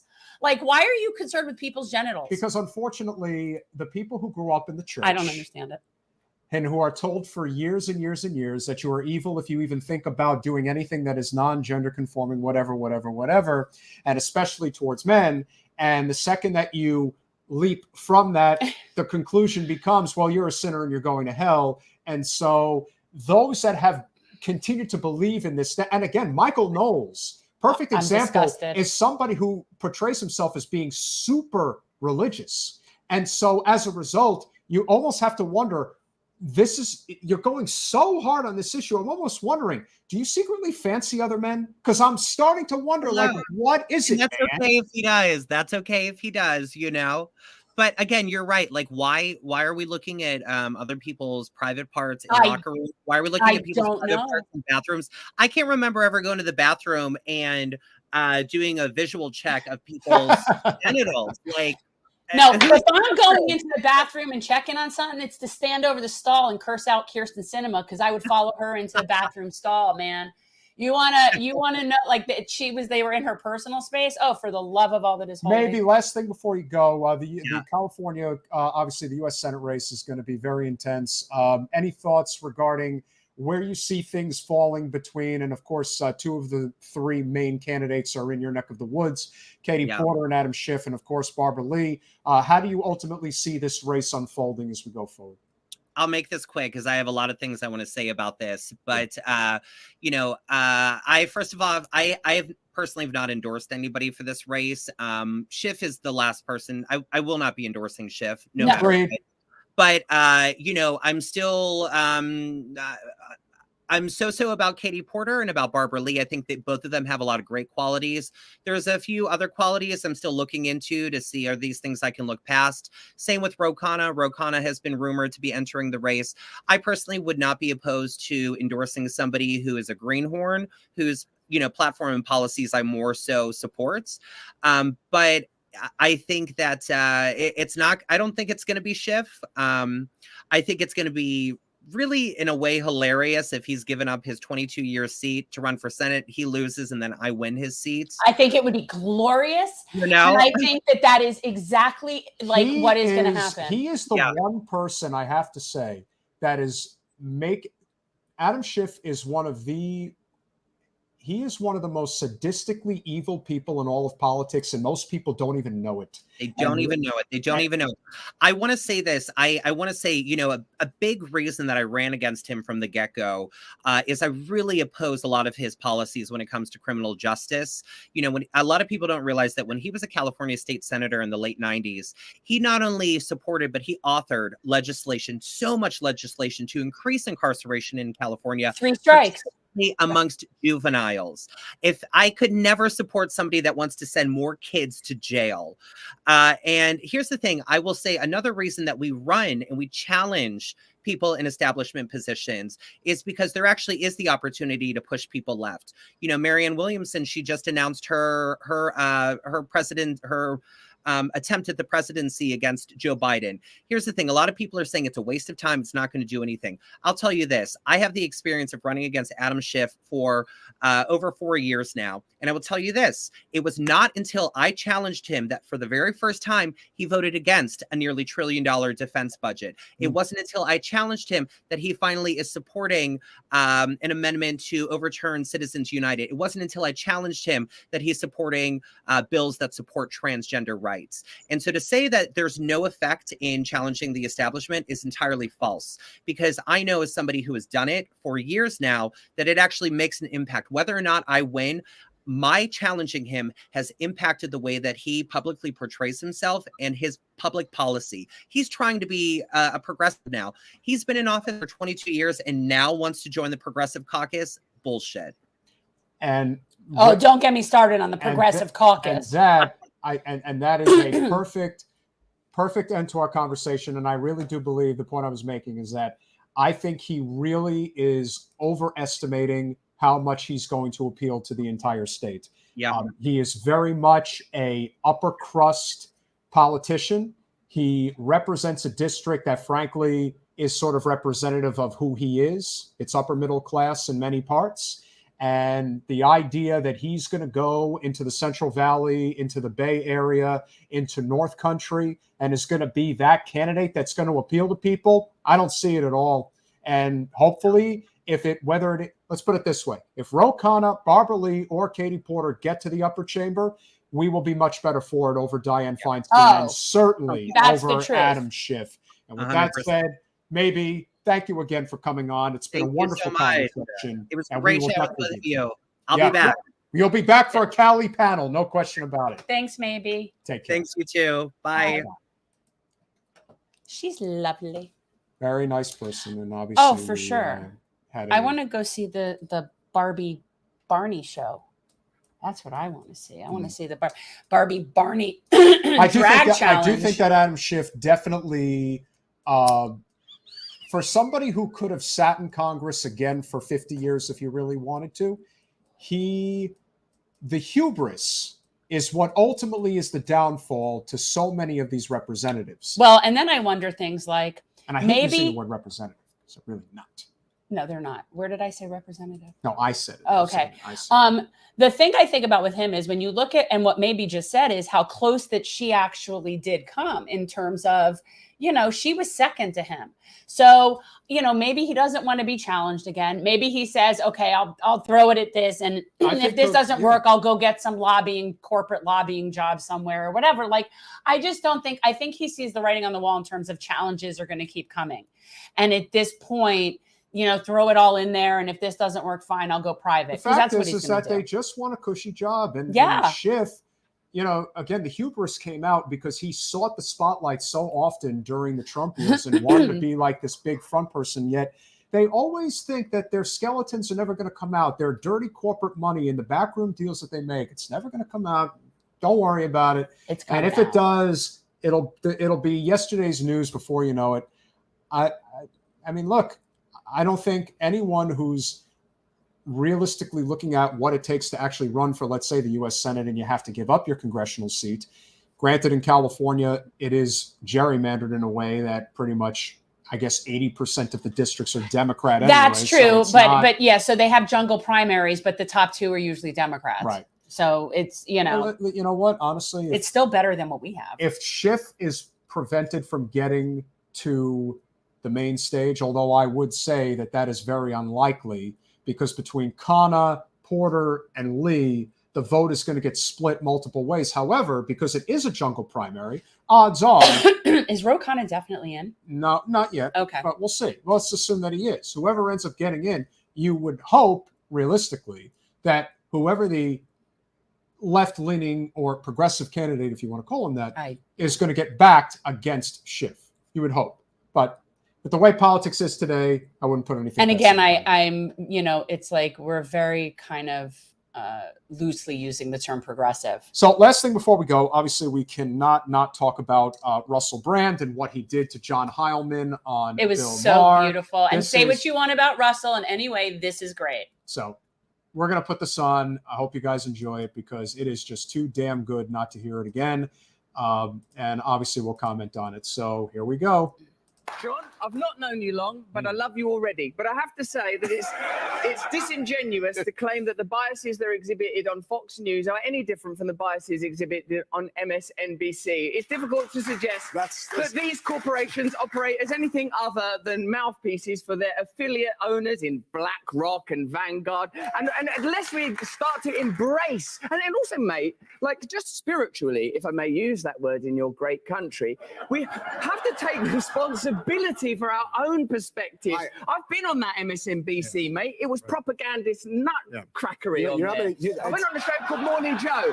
It was absurd the way they carried on. Good Morning Joe. Yes. Yeah, I don't know what it was. It wasn't morning. There was no one called Joe there. No one could concentrate. They didn't understand the basic tenets of journalism. No one was willing to stick up for genuine American heroes like Edward Snowden. No one was willing to talk about Julian Assange and what he's suffered trying to bring real journalism to the American people. And I think to sit within the castle of MSNBC throwing rocks at Fox News is ludicrous.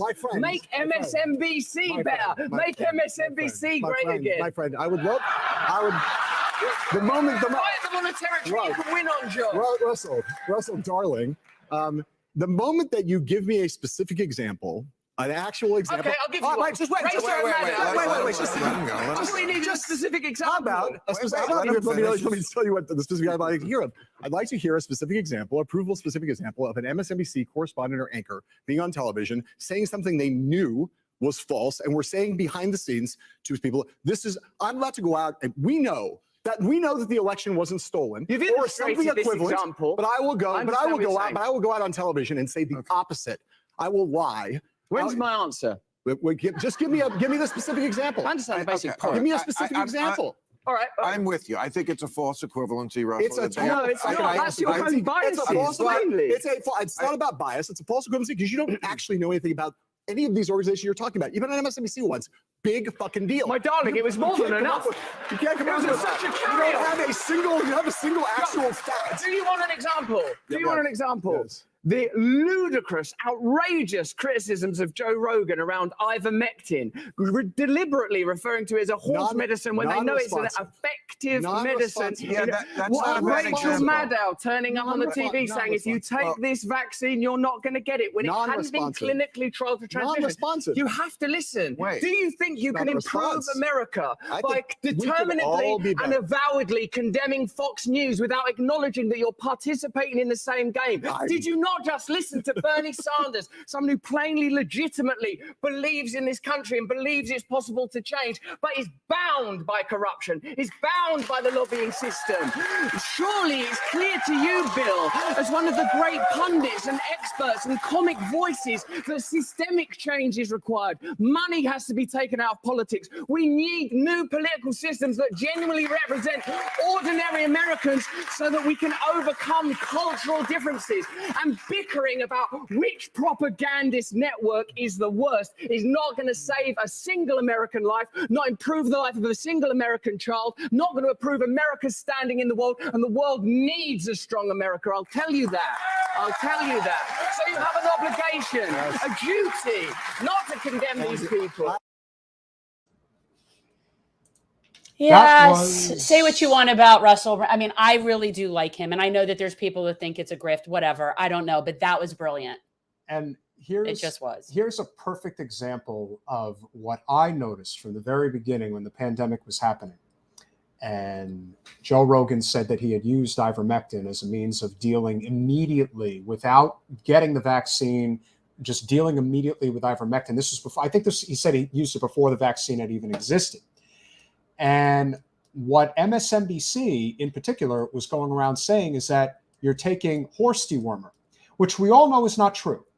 There are two kinds of ivermectin. There's one for humans and one for animals. And the fact that they were repeating this lie over and over again, saying that they're taking horse dewormer and people are killing themselves as a result of it. This gets back to the argument that we were just talking about with Maebe about how there are outliers within the trans community that give trans people a bad name. Well, guess what? There's going to be people within the ivermectin community that are going to give people. You've got to stop swinging that pen honestly in my face. using the ivermectin. I really wish you wouldn't do You that. keep doing that to my Ivermectin face. the wrong way. Were there people that used ivermectin that was horse dewormer? Yes, I'm sure there were a few that got their hands on it out of I don't know how many people, hundreds of thousands, if not millions. Some kids get under the sink and get into the bleach. We don't ban the bleach.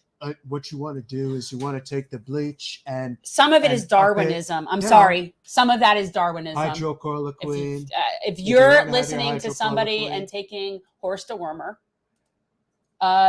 that's Darwinism to me. If that doesn't work out, it just is. So that type of rhetoric is just That's one problem. example. Yeah. That's just one example. There are many examples of things that MSNBC has done over the years. Russiagate, anybody? Russiagate, Russia. And all the while creating a frenzy amongst the populace. So that way, NATO versus Russia could become a real thing. And we're this close to World War III, which is really, Thanks really for that, bad. Rachel Maddow. Really bad. And of course, as you've often said, you cannot build your moats wide enough if you think you're going to stop what's going to happen if the people eventually crack and say, we're not taking this anymore. Because that's kind of where we're heading. We're heading in that direction right now. And there were other things that he talked about. And I happen to believe that one of the things that inspired Russell to do and say what he said was because of the fact that Bernie was on the show that night and was laying down the law with Bill Maher about how naive he is regarding economics. And from my understanding and from what I saw a clip of, because again, I don't watch Bill Maher, but apparently Bernie's position and explanation on student loan forgiveness, that Bill Maher actually kind of got that. Which is interesting. Absolutely. He changed his position. And if you're going to have student debt cancellation in the United States, it only makes sense to do it if you're going to have tuition-free public college and trade schools. Otherwise, why are you It's just going to repeat itself all over again. And it's only going to get worse because it's completely commodified and people want to just make money off it. Educate the people. Educate the people. And to the conservative friends that we have in the chat, tuition-free public college, I'll take it a step further. If you want to make it so that you get tuition-free public college as a result of studying specific subjects, I wouldn't have a problem with that. You want to say that this is what the country needs, so we need people studying engineering, we need people studying biology, I have no problem with that. No, that's fine. smart. That's what a That'll lot of encourage countries people do. to go and study Yeah. what is really necessary. If your complaint is that I don't want somebody getting an English lit degree because there's no value to it, well, I'll tell you this. We need well-paid teachers in this country.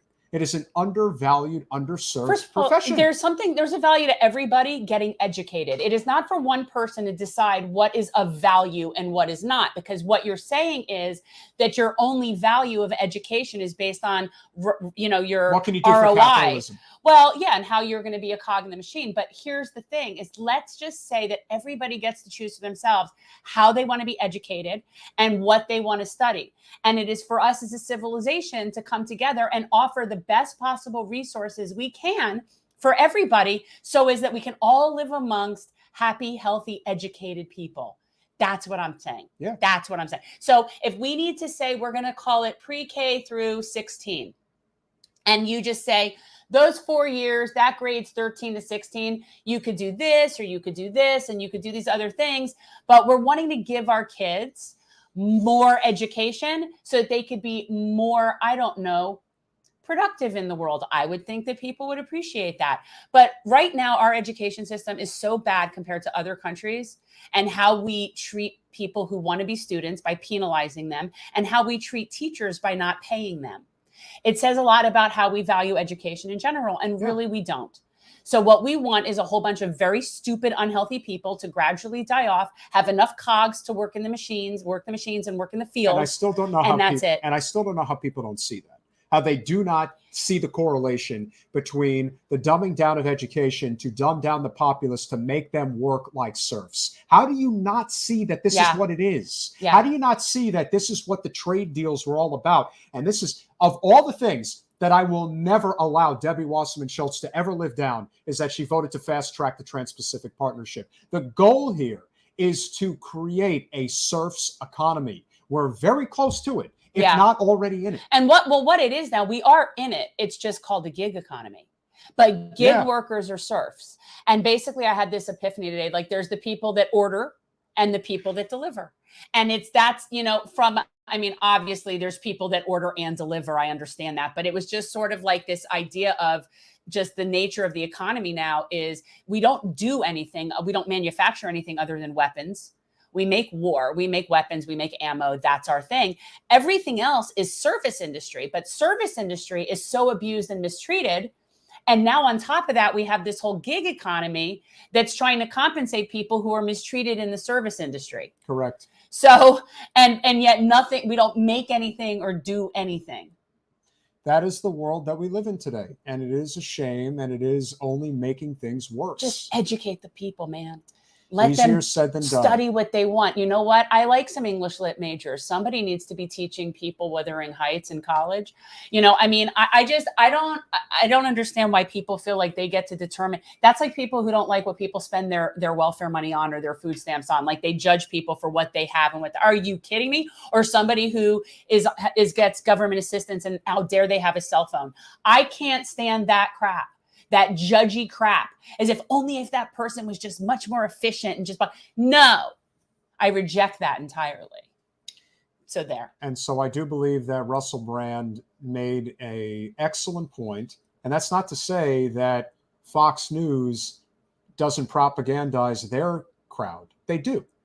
But so does MSNBC, and so does CNN. It's all Any the same. corporate media, in one way or another, is going to convince you that you can't have health care, you can't have a living wage, unions are okay if they die, we do not need a labor movement in this country, we only need corporatized politics. And it is always going to be branded as sold through the Democratic Party, because that is where the coastal elites reside. And for them, they are content to have the country believe that. The problem is that the divide in this country today is between one corporate party and the other corporate party. But it's funny because That's I it. sit here and I think like people like Rupert Murdoch and the people that actually own our information. Sure. And I think like you realize that they're above the parties, Yes. right? Like there's people like him, and then there's the party, and then there's the people. Like these are people that win regardless of the part. Like it doesn't, that's a fiction that is made up, and they actually do it. So I actually believe that the people that own the Fox,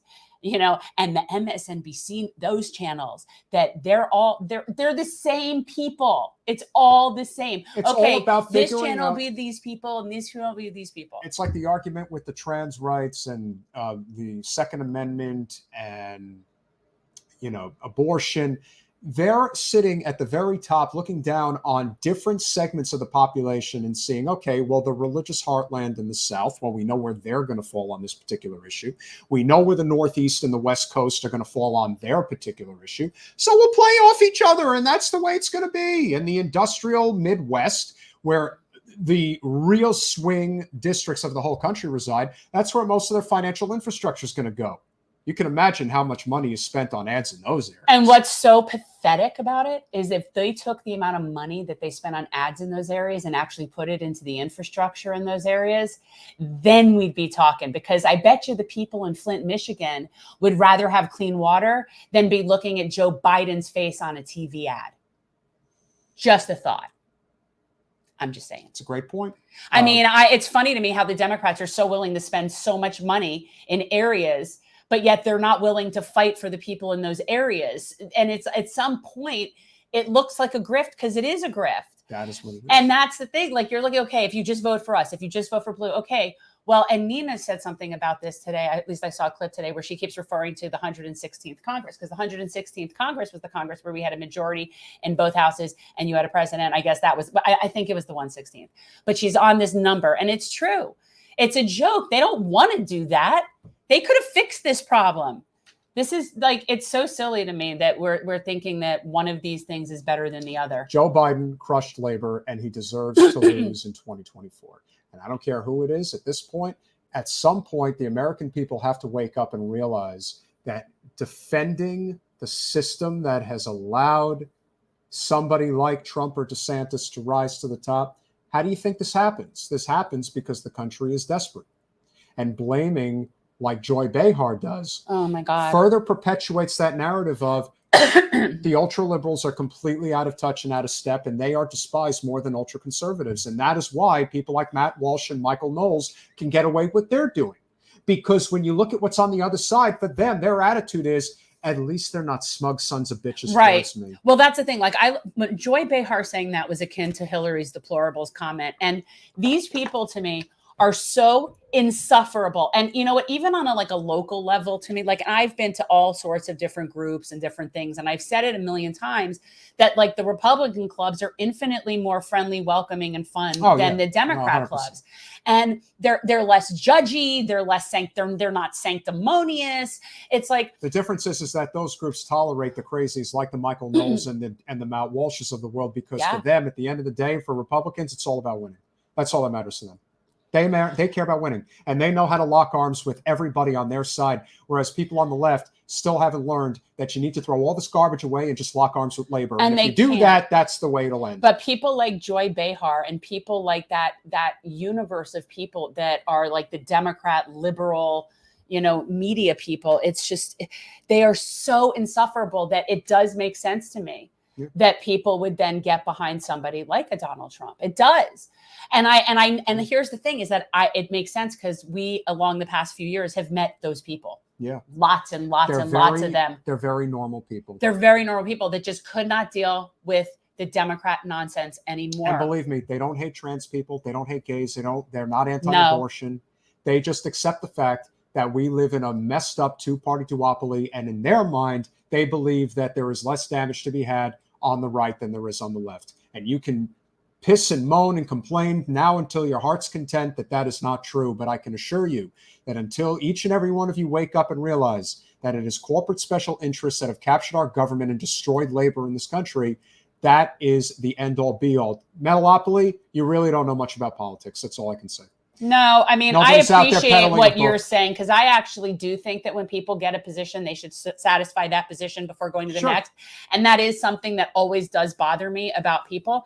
And it's something that I take into consideration when I vote. because to me, somebody that does that is not reliable. DeSantis is not So that does not bother out there me. selling a book unless he's running for president and challenging Trump. Right. I just don't see it. Yeah. Maybe I'm wrong. I just don't see it. Yeah.